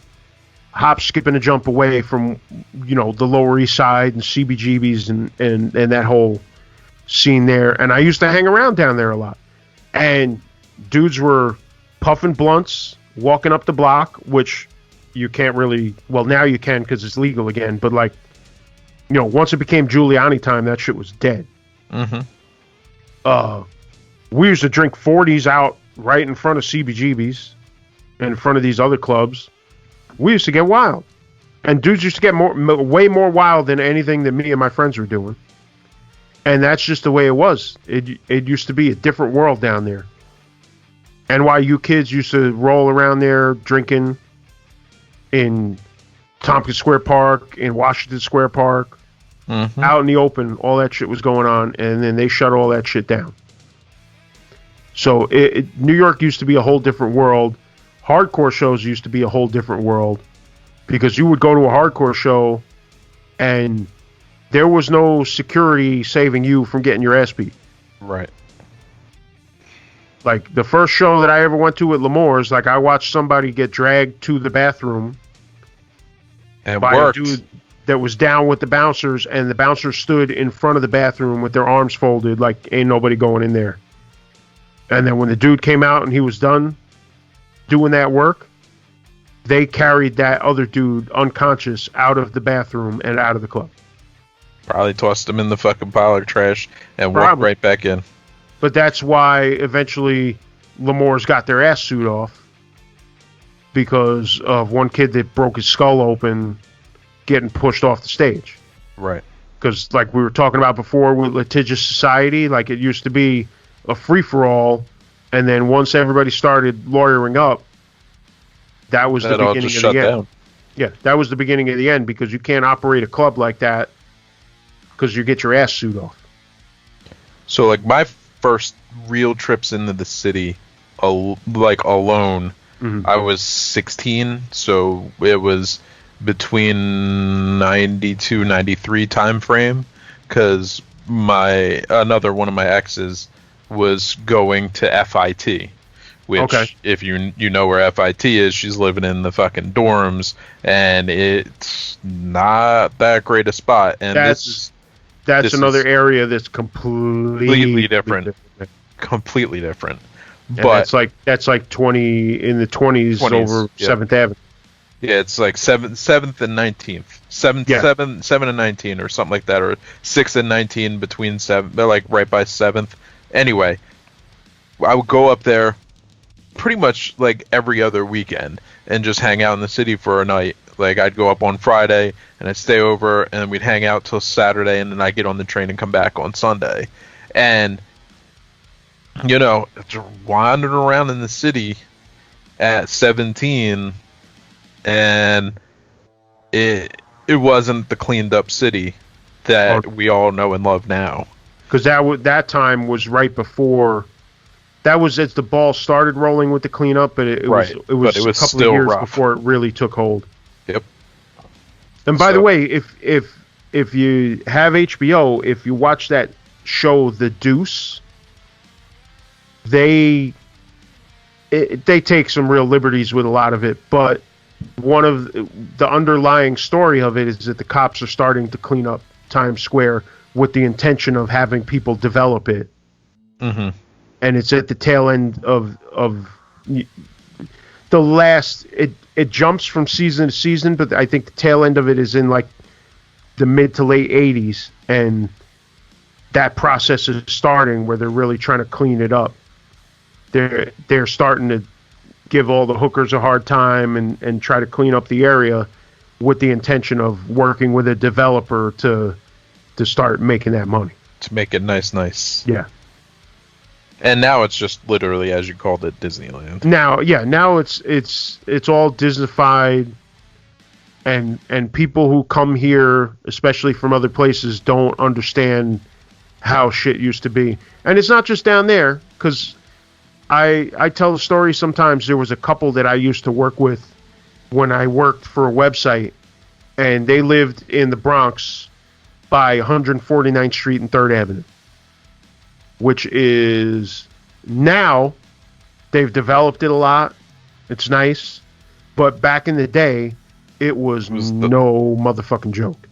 It was the real shit. Yeah, and they were a white couple. They had moved here from California, and they were cool. But like, I told them flat out, I was like, once I found out where they live, I'm like, you realize like 20, 30 years, like when I was in high school, you wouldn't be able to live over there. And they looked at me like they cocked their head like a dog. They couldn't process what was coming out of my mouth. So I told them, I said, listen, when I was in high school, if you lived over there, I said, how far is the walk to the train? They're like, oh, it's like 4 blocks. You would have got beaten for 4 blocks. I said, in those 4 blocks, you would have been robbed and stripped naked. And they just looked at me like I had 5 heads. And then I was like, let me show you what the Bronx used to be like. And I sent them some links to some YouTube videos.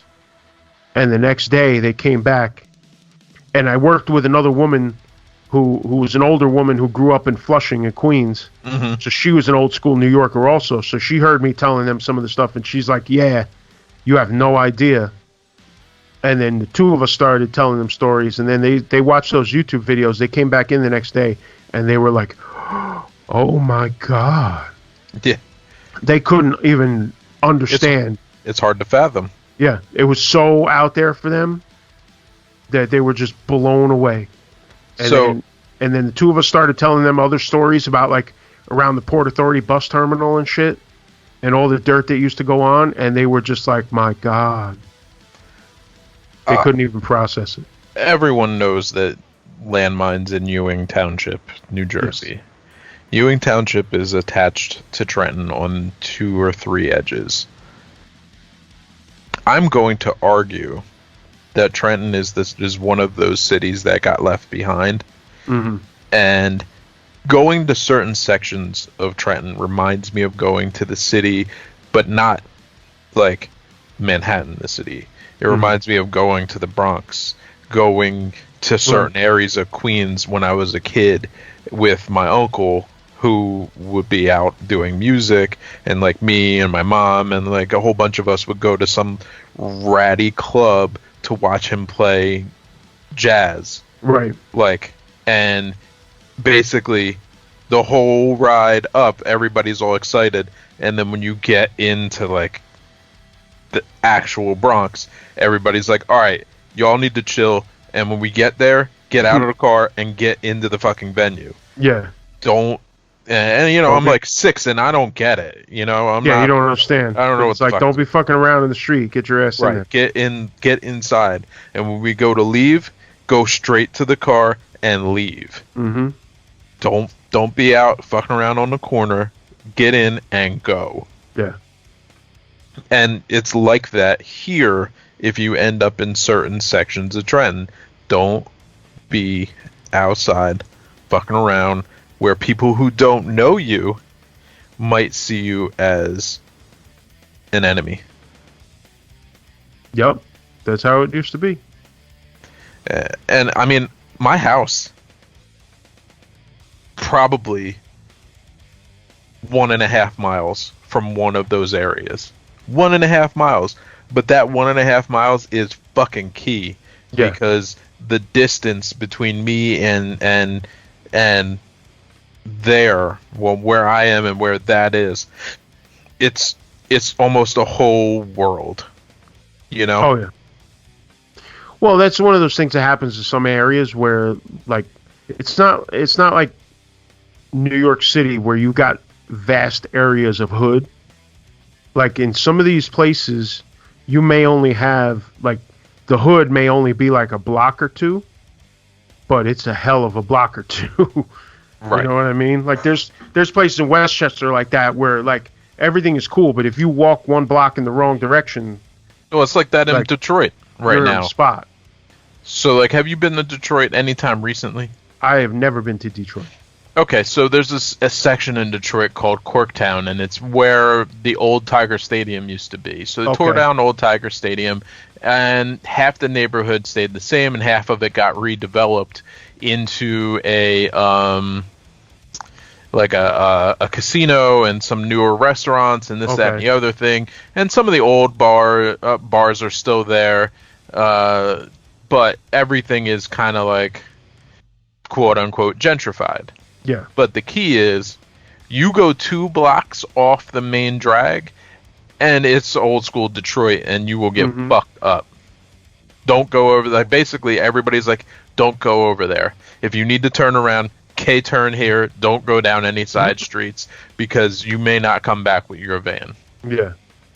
And people don't understand that it could be that much of a dividing line between safety and real shit. Oh yeah. Well, listen, there's places in the Bronx that are like you walk a couple blocks away from Yankee Stadium and it'll start to get real.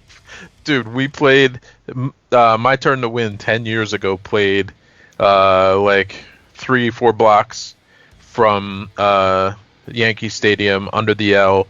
Right, we were playing with one of Eddie Leeway's like side bands. It's some of the dudes from Homicidal were in it. I don't remember what the name of the band was. Probably Truth and Rights. Yeah, it was Truth and Rights. Yeah. That's it. Played in Bronx? Yeah. Really? Yep. I'm surprised I didn't hear about that. And I pull up to the club, and I had my car, and I just unloaded into the fucking venue, and then I started driving around looking for parking. And I was like,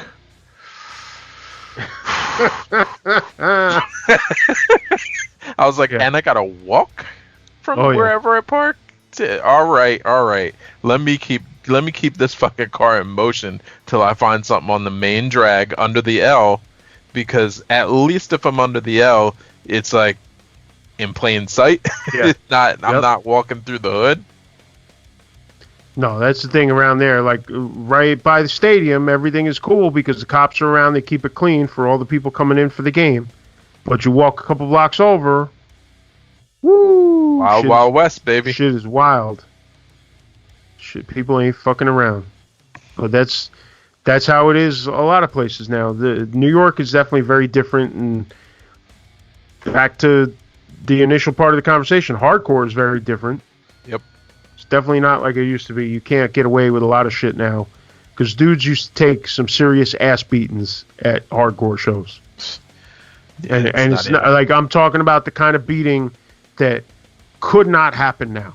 Oh, it would never happen now. It can't. It just can't, because the venue will get sued. Everybody will get sued. They'll stop it long before. But like back in the day, it used to be a free-for-all, and shit would just fly. And it's even like that at bigger shows, too, because I know I saw a lot of fights at places like Roseland and stuff like that, and a lot of those places now, if anything pops off, they'll be on it immediately. But back in the day, they used to just not give a fuck. Right. But now, because they're so worried about getting sued, it's a different game. So, talking about back in the day versus now, do you think that Power Trip was the best thrash band of this current generation? It's an interesting question. My issue is that I only really know of 2 thrash bands from America that made any splash on my mental. And I'm talking truly actual thrash bands. I'm not talking about like, God Forbid or Shadows Fall, like bands Right. that straddled a whole nother line. I'm talking just thrash bands. We're The only talking. Well, I'm taking this to be like new Throwback. generation thrash bands, like Right. Shadows Fall and God Forbid, and those type of bands Just come like- from a different era. But I guess we're talking about this recent, because there's a handful of bands like that we could throw out there. I'm not as up on that stuff as maybe I could be. But you know, we could throw a couple of names out there like Toxic Holocaust or Municipal Waste. Right. That was my only other band that I was gonna say. Right. That's what I figured. Muni Waste / their other side project. Oh yeah. Iron Reagan. Yes. So, for me, I actually have never intentionally listened to Power Trip. They're another one of those bands that matches the thing we were talking about earlier. I love it live. It's Right. great live, but I've never even downloaded anything from them. I've never purchased anything, so I can't say that I've listened to it to know. But I do know, even if they're not the best thrash band of this generation, they were very good, and they would be in talks about being in that, let's call it, if we needed to make a big four, a current, like a newer big four, it would be Power Trip would be in the fucking... Power Trip would be in the discussion for sure. Yeah, and then that Municipal Waste would be in the discussion. Yeah. Yeah, I agree with that. Like I said, I'm not as up on it as I probably could be, but like you said, those would be the bands that would be in the discussion, and I'm all for it. I like those bands. I'm a fan. I don't find myself listening to it all the time. I have listened to Power Trip. I have a couple of their discs, I think, and we did play with them at least once. I'm trying to think if we played with them more than once, but we definitely played with them at Back to School Jam once in Jersey. So I pulled up a list. And they were good. So I just pulled up a list of the new wave of thrash metal, and I'm not going to dig through this to decide whether they're coming from America or not coming from America, but everybody's listing Warbringer as the number one band. I've listened to Warbringer; it's okay. I'm not tied to it one way or the other. Honestly, not sure if I've even heard them. I probably have heard them. I only know of them because of Ren and Pat from Swashbuckle have both put Warbringer at least on their tongues, which made me then go listen to it. Yeah. Then number 2 on the list is Power Trip, which I can't really argue with it. Yeah. And then the next bunch of bands I've never even heard of. So Terrifier, Suicidal Angels, Hazard, Ultraviolence, and Violator are like 3 through 7, and then 8 is Municipal Waste, 9 is Havoc, and 11 is Toxic Holocaust. Now those are bands that I've heard of. Yeah, Havoc I've definitely heard. Number 15 is Lich King, Lich King, Lich King, or I've whatever. I've heard of them. They're okay. And then after that, the next band that I know of is number 21, which is Gamma Bomb, but I'm not a big fan of Gamma Bomb, but I've heard of them. I've heard the name. I don't think I've ever heard their music. As I continue down the list, Iron Reagan is number 38, which they're just kind of an offshoot of Municipal Waste for me. So, there aren't a ton of these bands to know about. So, can I argue that Power Trip isn't the best of them? No, but they should definitely be in the top 5. Yeah, I would put them in the conversation, and like I said, I'm not totally on top of it, but I would say that of those bands that I've been exposed to, Power Trip is high on the list. Mm-hmm. And Toxic Holocaust, which I think, if I remember right, I think Phil Vibes actually had turned me on to them. I was at his house one time, and he was like, "You got to hear this," and it was good. Cool. It's good. Is it my favorite thing in the world? No, but it's cool. Yeah, I mean, my tastes are all over the place with my mood and whatever. But having heard it, if it sticks in my head, then I liked it. Right. Because a lot of times, I hear hear so it, much it's stuff gone. that it'll go in one ear and out the other. But I did enjoy that stuff. And Power Trip, the other thing too with Power Trip is that they crossed over a lot with the hardcore scene. Right. And those guys also, and it's a shame what happened with Riley. Absolutely. But- Rest in peace to Riley. He Yeah, seemed but like a nice guy. Yeah, I will give them a lot of credit because those guys really work their asses off too. Those dudes are constantly hustling, constantly on tour, constantly making moves, and they were, I would say, they were really starting to reap the benefits of that before COVID because they were starting to get put on bigger tours and bigger shows and bigger festivals, and then COVID kind of sidetracked that whole thing, and now with Riley gone, that really fucking sucks.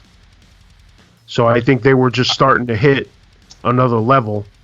So, I'm not trying to dig into this at all, and we can just leave it out there, but I feel like if COVID hadn't hit, that I don't think we'd be talking about Riley in the way that we're talking about him right now. And that comes down to the fact that mental health within this COVID situation has not been dealt with appropriately. And 1,000%. mental health for men in general has never been dealt with appropriately. Yeah.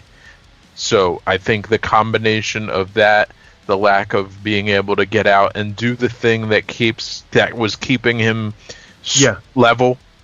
I don't know him personally, and I might be speaking out of turn, but I can only imagine that someone at that level of busyness with playing shows and being creative, etc., would have felt the personal come down of COVID, and it could have been a mitigating factor.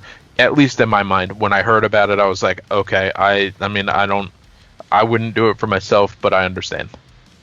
I would strongly agree with you, and I can't speak for Riley because I didn't know him. Yeah, me either. But I can tell you that I do know plenty of people, and we talked about it a little bit on one of our very first episodes when we had Pat on. Mm-hmm.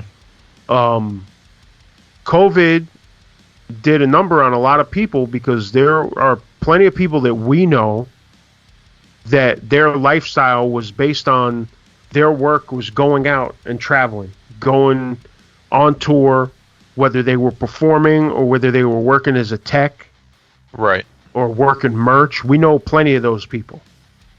And all of a sudden, instead of being out on the road for months out of the year, they're home and they got no work and they don't know when the work is coming again. And that's a tough spot to be in, man. Yeah. And like I said, I can't speak for Riley, but I know a lot of other people that had to go through some real serious adjustments and really like brave a serious storm of just trying to keep their heads on together in that situation. And it's mental health, and it's also financial. There's just so many aspects of it. And in the end, it all goes back to your mental health because, dude, if you don't know how you're paying your rent, there's nothing that's worse for your mental health. Right. And we know a lot of dudes that were in that boat as COVID started to kick in. So if you told me that was something that Riley was struggling with, I wouldn't bat an eye. I would totally not be surprised, and I would feel for the dude because I wouldn't be surprised at all. Me either. And we know a lot of people that dealt with that, and it's been tough, and I think it's continuing to be tough, and there's some people that have had to make some serious adjustments and some serious lifestyle changes, and we talked about it on here before that there are some people that once things go quote unquote back to normal, some of these people that we know that were doing shit, whether it's touring as musicians or as techs or whatever, they might not come back to that lifestyle. Yeah, they just might not. Because they had to go out and find something else. And that something else might be paying better. It might just be a better life. They might have just found something else to do. They might not want to go back on the road. So that's something that's still to be determined. Because people are talking about shows, and like we were talking about the outdoor show thing before, but like touring is a different world because there's a lot of financials involved and a lot of mathematics involved, because there are some venues that even though they can open, they're still not opening because they can't make money. So if you got venues like that, you know, I saw I think Agnostic Front was supposed to do a tour, maybe with Sick of It All. And I saw them mention that they had to delay it again. And then the comments section was just a fucking cesspool. I can only imagine. It was a bunch of, come to Texas because we're not pussies. And it's like, are you fucking kidding me? No, they're not kidding. Are you a fucking asshole? Because it's like, asshole. And it's not even just the idea of like, COVID and masks and this and that, but and your state being open, but it's also just the mathematics of it. It's like, okay, different states have different regulations, so like, how can they possibly go on tour and even cover their costs? Can't. But oh well, we're not fucking pussies, so I don't understand why you're canceling the tour. Shut the fuck up. Like, you're a fucking moron. Nobody wants to shut up these days. Yeah, it's like, it was a total cesspool, and I'm sitting there thinking to myself, like, I'd like to just go beat the shit out of some of these people, because you're so lost in your own bullshit that like you don't even understand how the world works. You know, and it's just like, oh well, I'll go and we'll keep the tour going, and we're not going to make any money, but hey, we're going to show you Texas people that we're not pussies. Like, yeah. You fucking fuck out of real here right now? Oh, for Christ's sake. So, to go back to one thing real quick, talking about bands you never got to see or whatever. I've never seen the Foo Fighters, who I really want to see. Oh, okay. I've never seen Rat, but at this point I don't want to. Yeah, I think it's this, because now it's just that issue now. No, it's no good. And there may be one or two other bands that I could think of that I never saw. I've gotten to see just about everybody that I ever wanted to see. I got to see Van Halen with David Lee Roth. Same. I got to see The Police. I got to see Iron Maiden with Dickinson a bunch of times. And that's I can't think of any other band that I have not gotten to see that I want to see other than probably the Foo Fighters. I'm going to argue that I never was interested in seeing the Foo Fighters. Like, while I like the Foo Fighters like as a whole, when you just say the Foo Fighters, I don't have like a weird thing in my mind where I'm like, yo, I don't fuck with that band or anything. Right. But I never once was like, yo, I need to see them. They're literally just I'll listen to it when it's on the radio, or you know, somebody puts it on, or you know, something comes on random.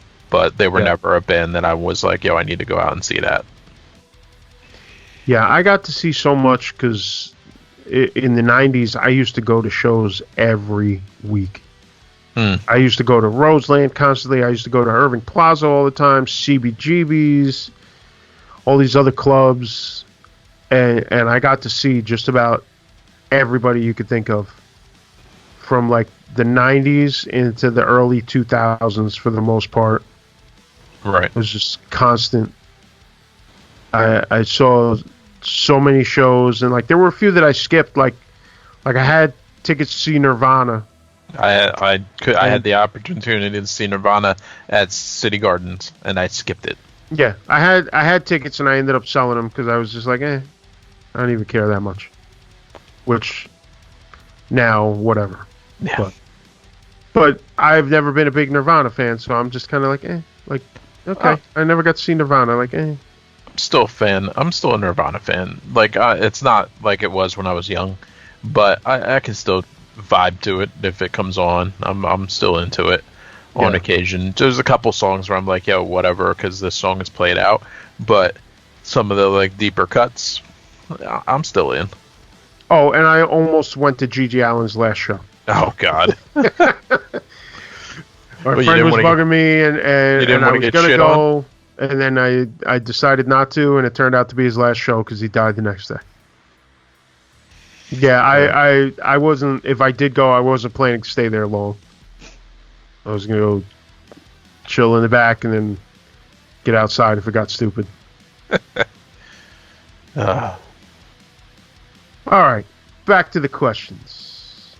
Where are we? I don't even know whose turn it is anymore. Well, there's only 3 left, so let's just do this one because I think it's an interesting one. Okay. And then we can get into the meat of these last 2 because they were kind of combined. Top 5 guests that I'd like to have, that you would like to have on in the future.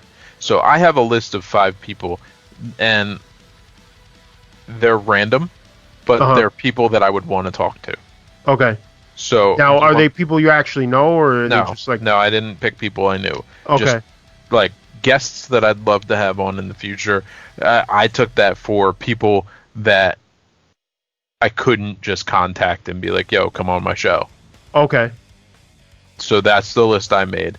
It doesn't matter what list you made. You just talk your list, I'll talk mine. So I'm just going to rattle off my 5 with a little tiny explanation of each. And then if you want to dig into any of them, dig in. Okay. Max Cavalera. Okay. Because I love Sepultura. I don't necessarily love Soulfly, but Cavalera Conspiracy is also good. But I just would love to talk to somebody that was there for the creation of what would be arguably one of the best 1-2 punches of releases, meaning Beneath the Remains into Arise. And then if you even want to take it to a third, then Chaos AD. I'd love to talk to him. Okay. Next on my list is Linese. I don't know if you see her. She's on. I post her every Friday. On Instagram. Yeah. Yes. Her knowledge and ability to drop tea and be funny. I feel like I would just want to have a really candid conversation with her. Mm-hmm. And I know she would probably tear me apart in certain pieces of it, and I would be okay with that because life is about learning things and expanding. So she would definitely school me, and I would welcome it, but I also would just like to talk to her. Yeah. Alan Ruck, who was Cameron in Ferris Bueller's Day Off. Oh, yes. Would love to talk to Alan Ruck. I think that would be a great conversation. He seems like a pretty cool dude, and he's played characters that I've been connected to more often than other actors. So that's 3. Number 4 is Redman. Would love to talk to Redman. I think that conversation would just be absolutely out of control. But more importantly, I see what he's doing with trying to promote himself, but also the people around him, and do things for kids in his when I say not his, but just giving back to his neighborhood, to the people. And I would love to promote the things that he's doing. Not that I have a bigger platform than he does, but every little bit helps. Right. And then the last number 5 on this list is motherfucking Derek Lewis, because I know that if we got deep into a conversation, I would end up in tears, and it would just be fun, and hopefully we would get another My Balls Is Hot conversation. So those are my 5 guests that if I was going outside of the box of people I actually know that I would want to have on the show. Okay. Well, it's an interesting group. I certainly think there's something interesting there from each of them. Especially Derek Lewis. My balls is hot. My balls is hot. I did, as usual, did not put a list together. So just going off the top of my head, some of these people are people that I actually have connections with. And eventually I may try to reach out and try to get them on the show. I don't know. One of them would be Vaughn Lewis, who manages Killswitch Engage and some other bands. I know Vaughn from way back when he used to take pictures at hardcore shows. And now he's managing some pretty huge bands. And it would be interesting to talk to him just about the pathway that he took, going from working his way from one direction to the other and go that way. Mm-hmm. Who else? Another person who I go way back with is Warren Lee, who's one of the people that I mentioned that used to be a tech and has had to find other ways, because he worked for Slayer for a long time, and he played in 25 to Life. He played, he played in some other bands, and then went the tech direction and doing other stuff like working for Black and Blue and for Pitchfork Hardware, creating that stuff like that. So I think talking to him and learning more about his pathway through the scene would be cool, because we kind of came up together in the old Bond Street scene, and I think I first met him actually at that Sepultura show we were talking about, the Chaos AD tour. Right. Yeah, you did. We had been around some of the same places, but that was the first time we actually hung out together. Who else? Schlack. Oh. Pro wrestler, deathmatch wrestler Schlack, who also plays guitar in different bands. I'm sure he's got some interesting stories. He's also a tattoo artist, and his tattoo art is insane. I mean, I feel like that one is one that we could do. Oh, yeah. For sure. Like, no sweat. Yeah, we have enough mutual friends that eventually we could probably pull it off. Who else?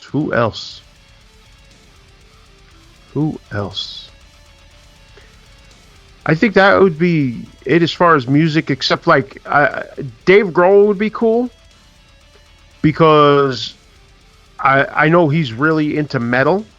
Because if you ever heard that Probot record he did, he had all these different singers from all these metal bands on there, like classic metal bands. He had like Tom Warrior from Celtic Frost and the dude from Trouble and Lemmy.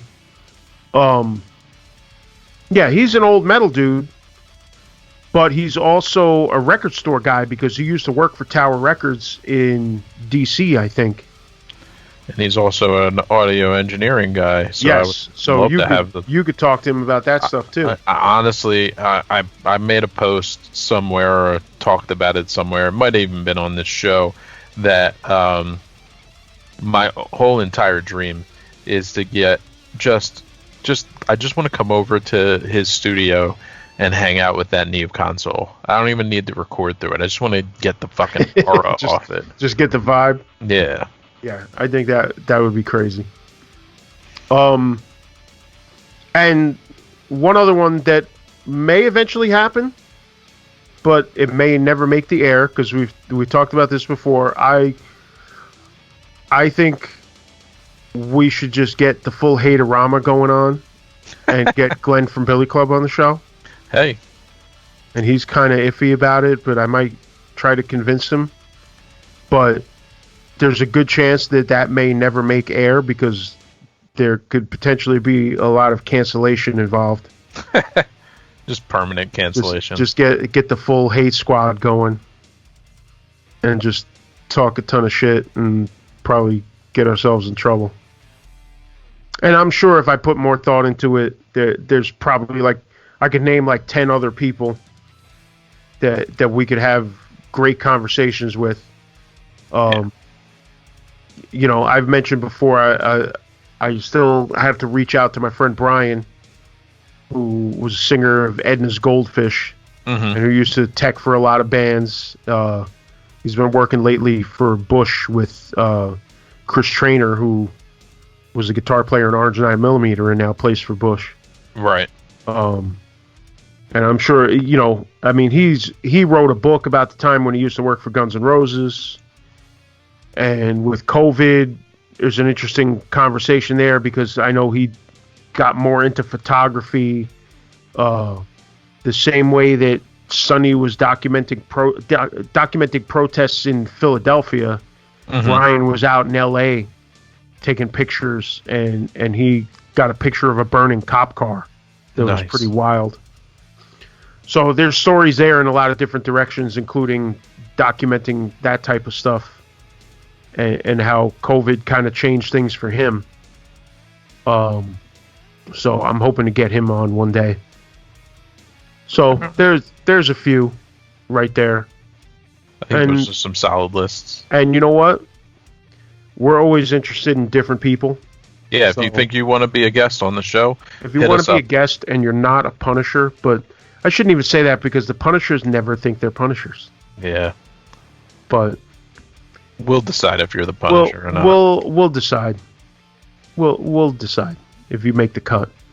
But we do want to talk to different people. Get out of our bubble. Where are we? We got questions left? 2 questions left, and they're a 1-2 punch, so let's answer them together. Sure. I'll read this. All right. Well, the first one. Well, should I read them both? Yeah, read them both. Okay. So it's a 2-part question, which is, where does America go if we don't see Chauvin behind bars?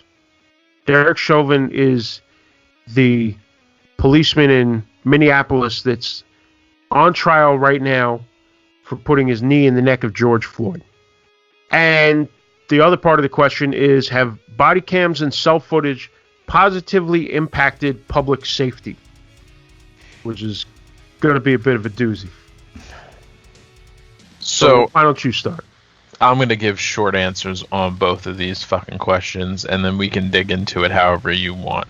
Okay. But where does America go if we don't see Chauvin behind bars? It's called riot, and it's going to be widespread. It's not going to just be in that one city. I guarantee you will see riots again across all of our cities, or at least a large swath of the larger cities are going to have protests and riots, and people have had enough. And if those in charge can't read the tea leaves, which we're about to get into in this second question, it's just inevitable that this is going to happen. So, have body cams and cell footage positively impacted public safety? Yes and no.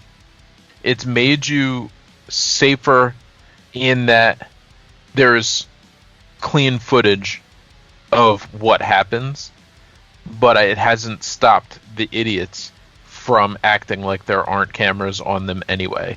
So it's a little bit of A and a little bit of B. Cops don't care that they're being taped. They still wild out. Karens and Kens don't fucking care because they still wild out. Yep. People in the hood don't care because they'll still smack you because you're going to end up on World Star. Like, I don't think it's changed public safety. It's changed your ability to have proof that something happened to you other than your bruises. Right. Yeah. Over time, it may provide public safety, but I think it just brings extra scrutiny at the same time. Because there's always the other half of the story of what got your ass slapped in the first place. Mm-hmm. Now, I'm not trying to put anything on the victims by any stretch of the imagination. I don't want it to come off that way. But in many cases, I feel like it's like somebody walks up to Gary, he walks up to you, and is just like talking shit, and you smack him in the mouth, and then the video starts. Mm-hmm. I think that happens more often. Oh, definitely. Than we want to actually admit. Definitely. That the person that's the victim is actually the instigator, and that the person who's solving the fucking problem is not actually the problem. But that's a whole different story. When we're talking about it, when it's the police, they have a job to uphold.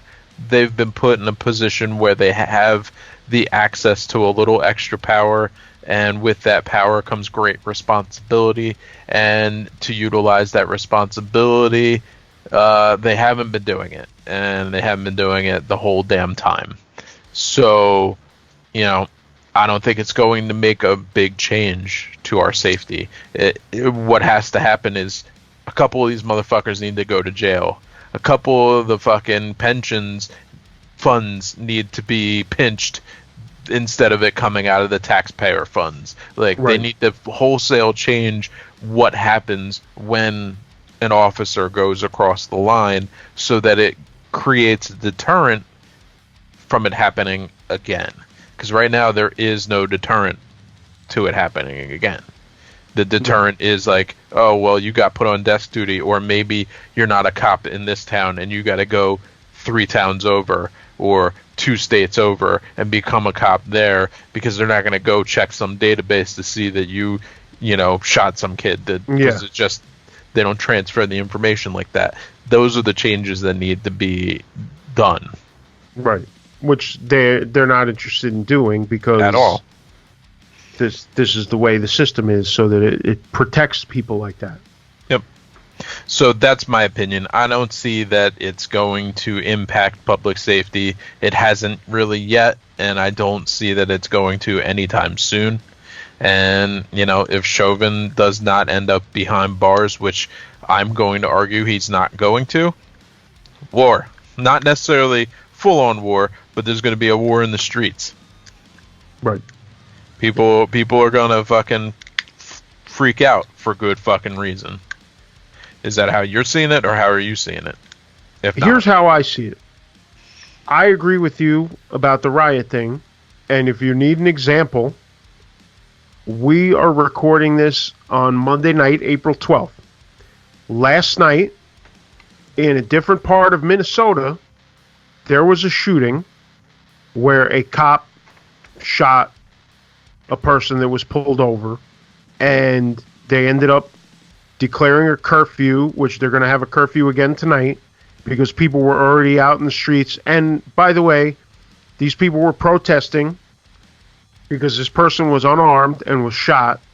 The cop claimed that they thought they were using their taser, which doesn't really sound right anyway to most people paying attention. In the end, it's like, you know what? Now is the time. The heat's on. This trial's going on. Everything is electric, and it's been electric for a long time now. George Floyd happened almost a year ago now. Okay? Mm-hmm. So, get your shit together, because the heat's on. And the person who was shot, his name is Dante Wright. Yes. Just to be clear. Yes. Now, he fucked up because he tried to run. Yep. So, but running is not punishable by killed. Death. Yeah. So he fucked up. So we have to acknowledge that. However, as I was saying, they were out protesting, and what did they do with the protesters? They started with the tear gas and all the bullshit. Of course. Haven't you guys been paying attention? I might incense some of our listeners, but I feel like anybody who's actually this far into our episode, or this far 50 episodes into the upgrade, knows where I stand on this. If you're white, they are not going to unload tear gas unless you're standing with a majority of black people. If you're black, you're getting the tear gas, and it doesn't matter where you're at. Yeah. Remember, when all those white people stormed the Capitol, how much tear gas was used? I can't even answer that question because I'll give you a hint. None. I'll give you a hint. Not much. Very little. Yeah. So, proving the point. That it's possible to... There might have been a few here and there, but... Very, very little. Not much. The point is... More was let go last night than at the storming of the Capitol. That's exactly the point. And this is the problem, and this is why this shit will continue. And if this dude gets off... Now, here's another aspect to this trial, because I had this conversation with my girlfriend today, because we were watching part of the trial at one point. Because they've been broadcasting the whole thing on CNN. Mm-hmm. So, here's the problem that a lot of people don't think about, okay? All you need is to create, if you're the defense, all you need to do is create reasonable doubt, which means, oh, maybe it was because he was high, or whatever. Now, all of this seems logical, but let's take it back. At the beginning of this show, we were talking about COVID and all this shit, and what did I say? I said a lot of people are not very smart. Right? Right. A lot of those people might end up on a jury. Yep. So all you need to do is convince one person on that jury that, oh, maybe it was because he was high. That's all it takes to create that reasonable doubt with one person on that jury. Because when if you've ever gone to jury duty, you learn this. It has to be unanimous. Everybody in that room has to agree. Now, the problem I have with that whole situation is that automatically turns it so that the character of the deceased is now on trial. Of course. Instead of it being about the person who committed the murder being on trial. And they only do this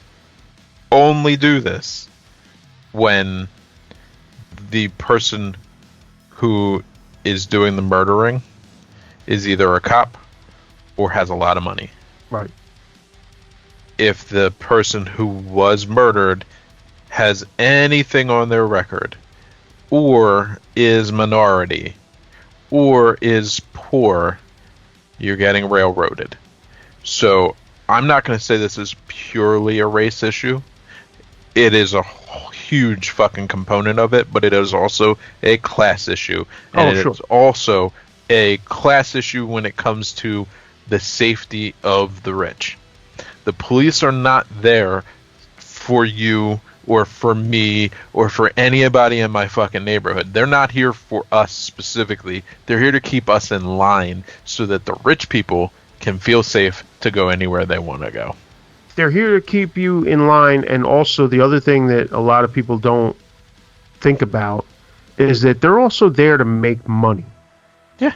Take the money as anywhere they can find it. One of the biggest problems that has happened in this country is the monetization of all these things like violations and stuff like that.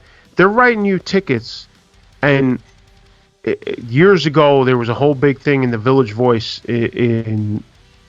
about quotas in the NYPD, because officially they'll tell you there are no quotas. We don't go by quotas. That's bullshit. But this guy was a cop and he brought a recording device into like the morning briefing, and they were talking about quotas because in the end they see these things and they look at it as money. Mm-hmm. They look at, we have to bring in this much money. So all of a sudden late in the month, they're down, their numbers are down, so they got to start writing more tickets because we got to make more money. Because all that ticket money, the city's depending on all that ticket money. Which, of course, that's not true because quotas don't exist, but we operate in the real world and we know that that's a bunch of shit. Yeah, that's a bunch of fucking absolute bullshit. So, of course, once he exposed that and was talking to internal affairs and all this other stuff, all of a sudden he was getting harassed in the station house and all these problems were happening for him. And he basically got forced to retire because they would not stop fucking with him. Because that's how it goes. Because when you're not towing the company line, so to speak, then you're the bad guy. And they make life miserable for you. So that's what happened to this dude. I don't remember his name off the top of my head. And I'm not going to look it up because then it'll turn into a whole longer conversation. But the bottom line of it is they're not always, there may be some cops that have a good heart, but we're not talking about individual cops necessarily. We're talking about the system. The same way that I've talked about how training is the big problem, the system is a problem because the system is not designed to help you. And I could go on because the courts are the same way. The court system is not designed to help you. I know plenty of people, I've talked about it on here before, that deal with courts for different things, whether it's family court, dealing with children, or whether it's other courts dealing with other matters, whether it's real estate, things like that. I know people that have had experiences in all these different courts with all these different things, and it's all designed to generate money for the people inside. It's not designed to solve your problems, whether it's housing court, civil court, criminal court. None of it's designed to solve your problem. It's designed to make more money and keep the wheels spinning. Same way they talk about, jails being money generators and stuff like that. All of these things are all designed to generate cash. Because there's plenty of people that go through all this stuff with, say, family court and get the runaround and get bullshit and it never goes anywhere. That's how it is. And that's how it is with all these other court setups also. And that's especially how it is when it comes to police and things like that. Anyway, back to my original point. Talking about the Chauvin case. Your jury is random people, but a lot of people, as we established earlier, are not smart. At all. So all you have to do is convince at least one of these people that, maybe it's because he was high. Or maybe it's because of this. Or maybe it's because of that. You've just got to create that reasonable doubt, and then the whole thing is shot. Yep. And the other problem that you run into, which is where this conversation with my girlfriend came from, I was explaining to her an article that I read a while ago that courts are very tough now because everybody watches CSI and fucking SVU and all these things. So suddenly everybody thinks they're a goddamn expert. Yep. And meanwhile, you may think you're an expert, but guess what? That's a fucking TV show. It's set so up a lot to of make you that shit think you're that smart. happens, there's a lot more to it, and it doesn't necessarily reflect real life. So, yeah, you may think that suddenly you're an expert because you watch some fucking shit on TV, but you're not an expert. But because you're on the jury, everyone is beholden to you and your perceptions and your thoughts. So suddenly you think you're an expert and you're like, oh, well, I don't think they proved it beyond a reasonable doubt. And all of a sudden, there goes, you're not guilty. So, talking about this case, everything is out there on the table, and it seems like there's so much evidence. I mean, Jesus Christ, you got it on video. Yeah, but, and it's like over 8 minutes worth of video. Right. But here we are debating the thing and trying to micromanage the fuck out of the thing. We're 5 weeks in on this. Right. I mean, with this kind of video evidence, and it takes 5+ weeks to fucking figure this out, to me that says oh, they're coming back as not guilty, because it could have been done a long time ago. It could have been done on day one. Right. And that's what I'm getting at with this whole thing, that it's just crazy, because here we are, there's video evidence of it, and yet we're still having this whole long debate about it, because all it takes, it's not about what happened, it's not about the truth, it's not about the cameras and the events and all this stuff. In the end, what it's going to come down to is one person's perception. Or you could say, I say one person because all it takes is one person on that jury. It's 12 people on the jury, and it's their perceptions. But all it takes is one person's perception to be like, I don't know about that. And it's going to be not guilty. And you know that one person is definitely on the fucking jury. And that's what I mean. Because there's so much psychology involved in all of this. Those lawyers are experts, and they look at the people that they pick for the jury, and they know what they're going for. Oh, of course. They know the type of person that they're going for, because they deal with this enough that they could look at these people and they can get a gauge on somebody, and they could say, oh, this person is going to be sympathetic to my case. Yep, they look at the selection and go, yeah, nah, yeah, nah, yeah, right. yeah, no, nah. This guy's going to vote people out of there. This guy's going to vote for them, so no. This guy's going to vote for me, so yes. Which is how you get black people with almost no black people on trial with almost no black people on the jury, or in this right. case, they'll make sure that since it's a white cop against a black victim, there will be almost no black people on that jury. Listen, I'll give you a great example that's from a totally different direction. Martin from Billy Club was here at my house yesterday chilling out. Mm-hmm. And he had never seen the Dark Side of the Ring about New Jack. Oh, wow. So and now Vice does a thing where it's Dark Side of the Ring Confidential, where they make the episode longer, and what they do is they have an interview, this guy Conrad Thompson, who does a bunch of podcasts. Mm-hmm. It's him talking to the two dudes that created Dark Side of the Ring. Right. And they talk about a bunch of behind-the-scenes stuff and whatnot. So we watched that yesterday. New Jack was on trial at one point for one of his many incidents in the ring where he stabbed somebody. It was the mass transit incident. Mm-hmm. And one of the things that they talked about was how, listen, they got it on video, what he did to the kid, all this other stuff. And the jury was only 6 people, and one of them was an older black man. Okay. And they talked about the fact that during the thing, there was a kid mass transit who got cut, and his father called New Jack the N-word at one point. And New Jack talked about it. He said, listen, we weren't sure how it was all going to go, but then all of a sudden, he talks about the old dude, and the old dude's practically falling asleep in the jury box. But then all of a sudden, when they're like, would you repeat what Mr. Kulas called you as you were in the doorway of the locker room? Mm-hmm. And all of a sudden, when he heard the N-word, old dude popped up. Ready. And New Jack said, right there, I knew I was good.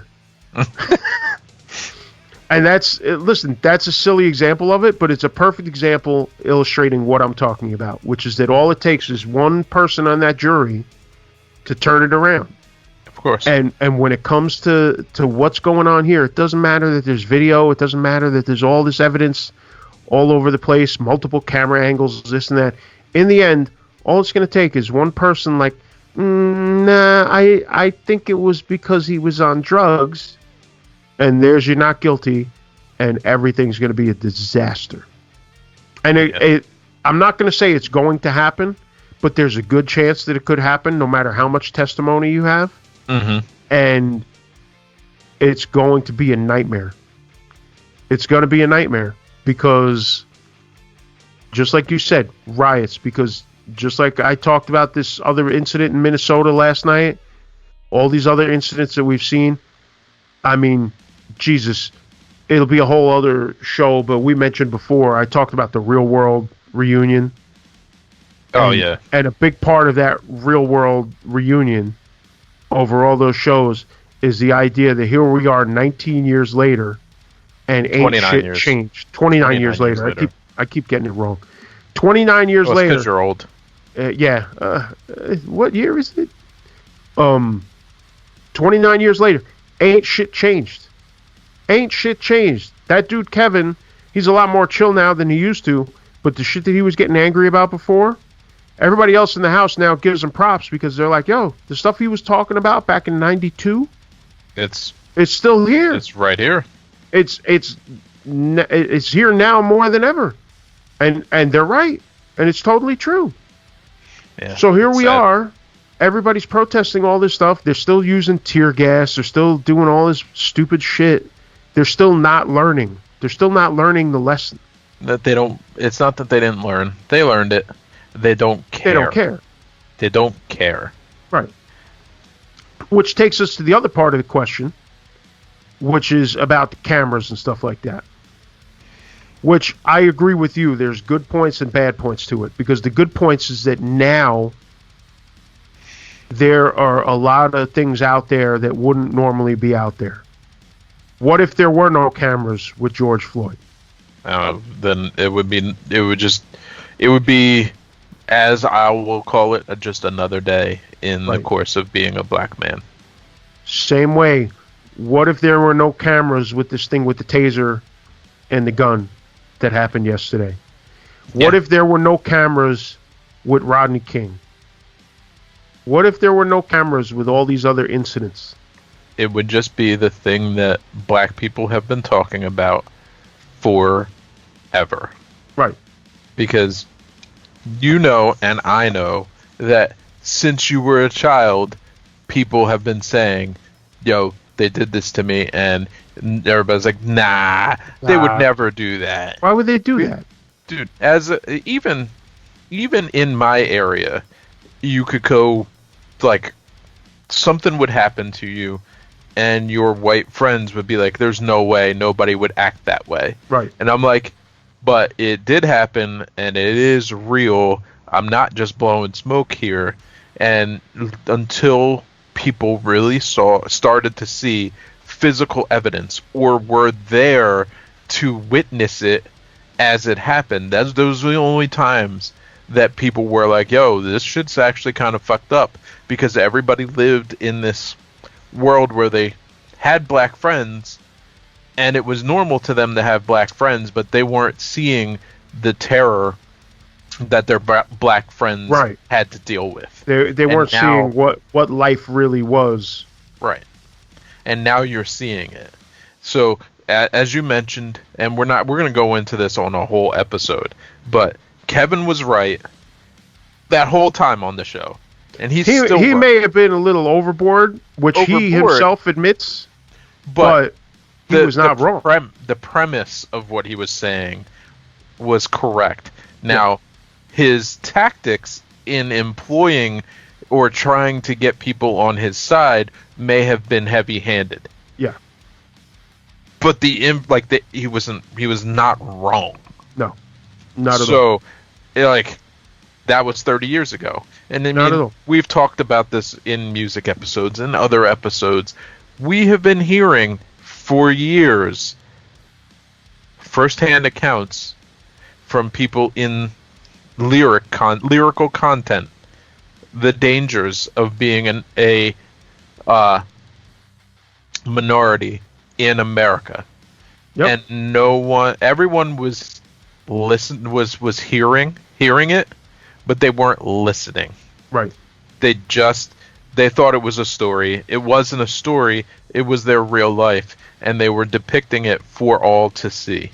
Yeah, because how many of them really listened to the lyrics and absorbed the lyrics for Fuck the Police? Hey, let's not even go to that link. Let's talk about DMX. DMX is gone. But if you go and listen to the lyrics of a lot of his songs, He is directly telling you the perils of his entire life. Yeah. On full display. Mm-hmm. And no one was listening. They heard it, but they weren't listening to him. Yeah. So I put that on everyone across the board. We need to do a lot more listening. Mm-hmm. And that is the only way we're going to get out of any of the problems that we have today. Absolutely. And that's something that we've talked about. That's something we base this whole damn show on. Because we listen to a lot of other people tell their stories and do their thing. And you learn from that. I don't purport to know everything. And if anybody thinks that I come off that way, I would love to have you come on the show and talk about it, because I don't want to put it out there that I think I know everything. I don't know everything. But I do want to talk about the things that I think and find out if there's a better way to think about it. And Gary, you've put me on to some things that I haven't thought about before. Hopefully I've put some ideas in your brain, and all of our guests that have come on over the course of the last almost full year have definitely caused me to think in different ways. And for that, I am greatly appreciative, and I'm still growing as a human being. I don't think you ever stop.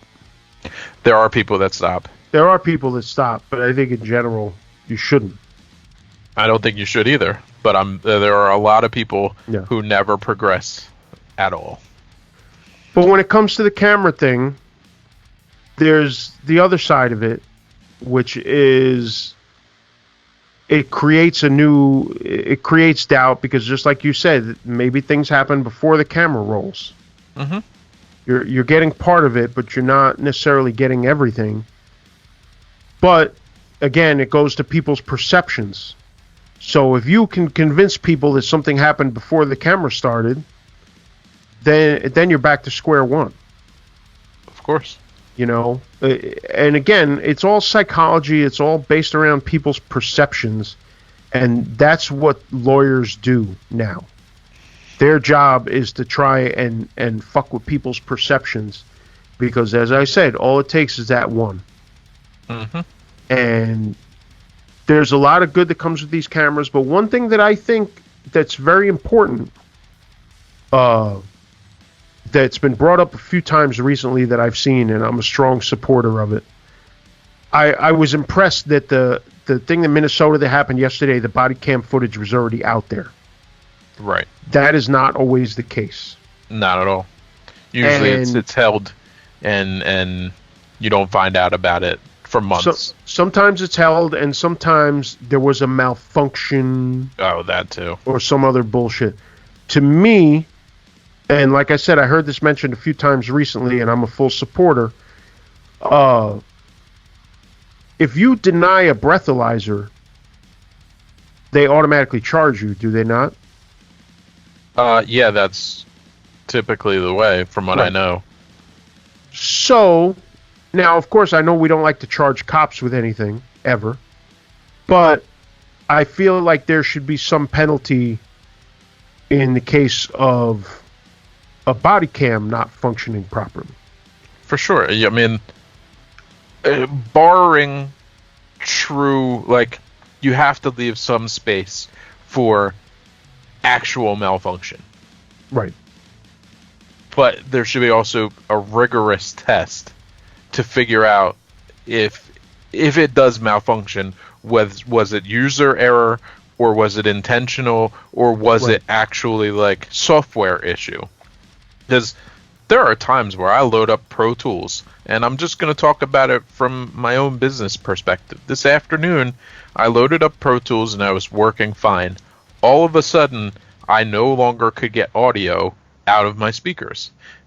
Pro Tools was not talking to the Apogee ensemble that I have attached to my computer to get the sound back out. My converter just wasn't converting. I ended up having to trash all my Pro Tools preferences, and it took an hour for it to rebuild everything in the system. There are times where software breaks. The important part is, almost every time we're talking about where the body cam footage is fucked up is not software error. Right. It is that they didn't turn it on, or that they ripped it off and threw it on the ground because it was a tussle or whatever. There's always some mitigating fake ass reason why the stuff doesn't exist. Right. So, yes, they should be required, and if you have done something to cause it to not be available, and it is not software error, then you should be charged. That's all. You have to leave the opening for the software error, because there will be, we'll call it 1,000 events, and one event out of that 1,000 will be some kind of actual fuck up, and I wouldn't want someone to be fucked for something that they actually couldn't control. Right. But it needs to be written explicitly.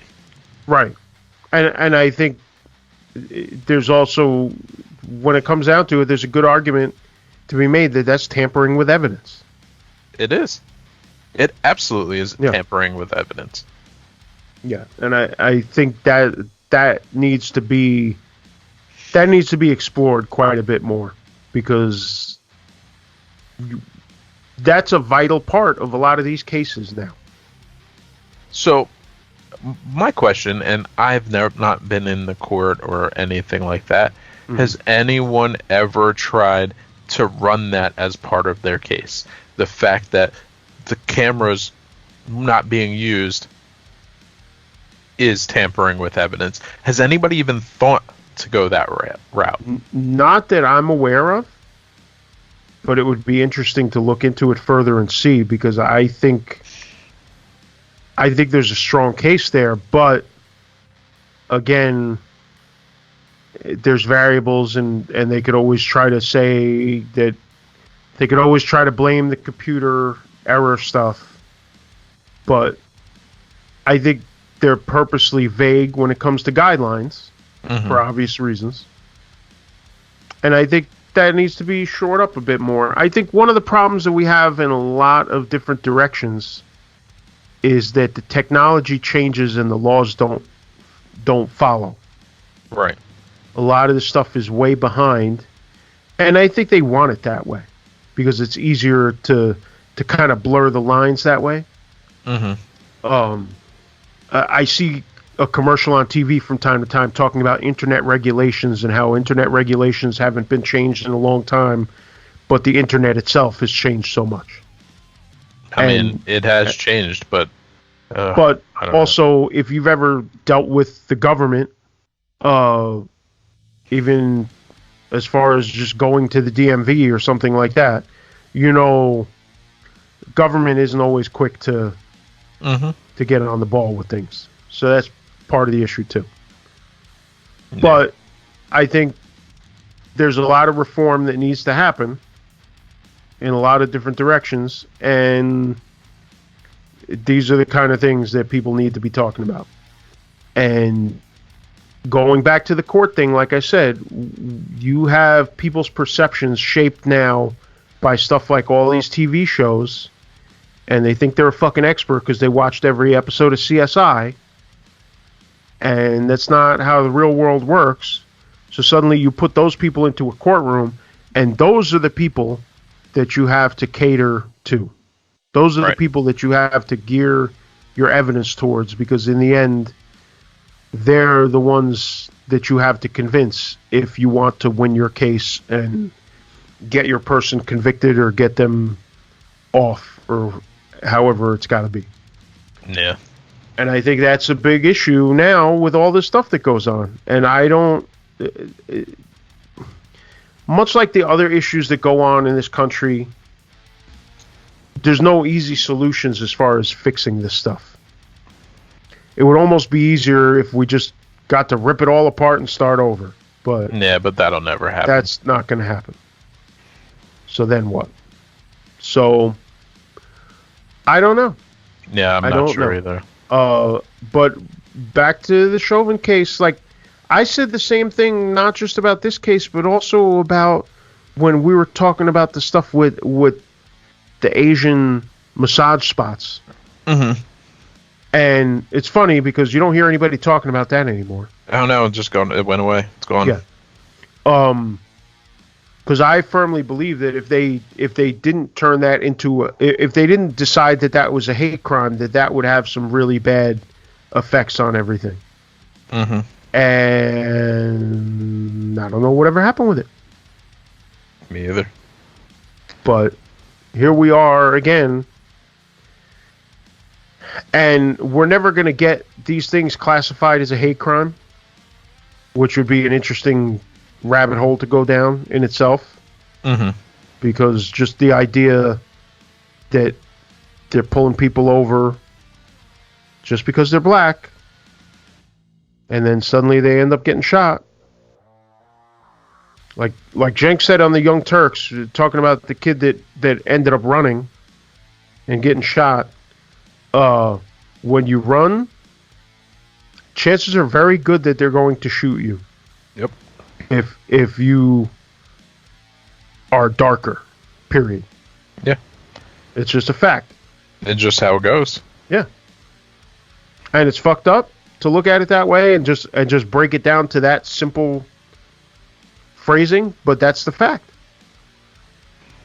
I mean, let's just talk about it. I definitely have run from the police in the past, and looking back, I go, man, what was I thinking? Because that was a really dumb plan.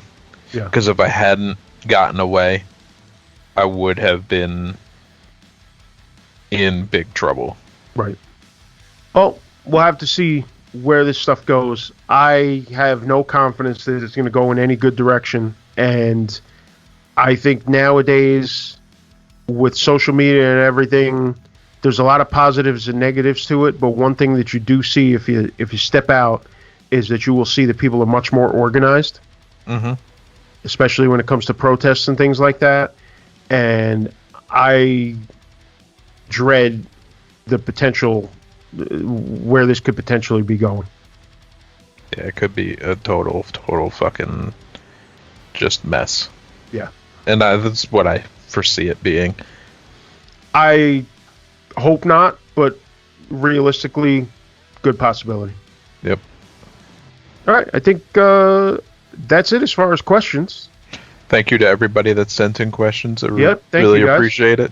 Thanks for your input, and I don't know. We'll do one of these again eventually. I mean, it's been a while since we did that, but I'm not against doing it from time to time. So if you have any other questions, you could always send them in. You know where to find us. Absolutely. And where to find us is theupgradepodcast.net. It's got links to all of our social media and all the different listening platforms that you can find us on. And that is it for this week. I am Gary Muttley. He is Len Carmichael. We are The Upgrade. And we will see you guys again soon. Peace. Peace.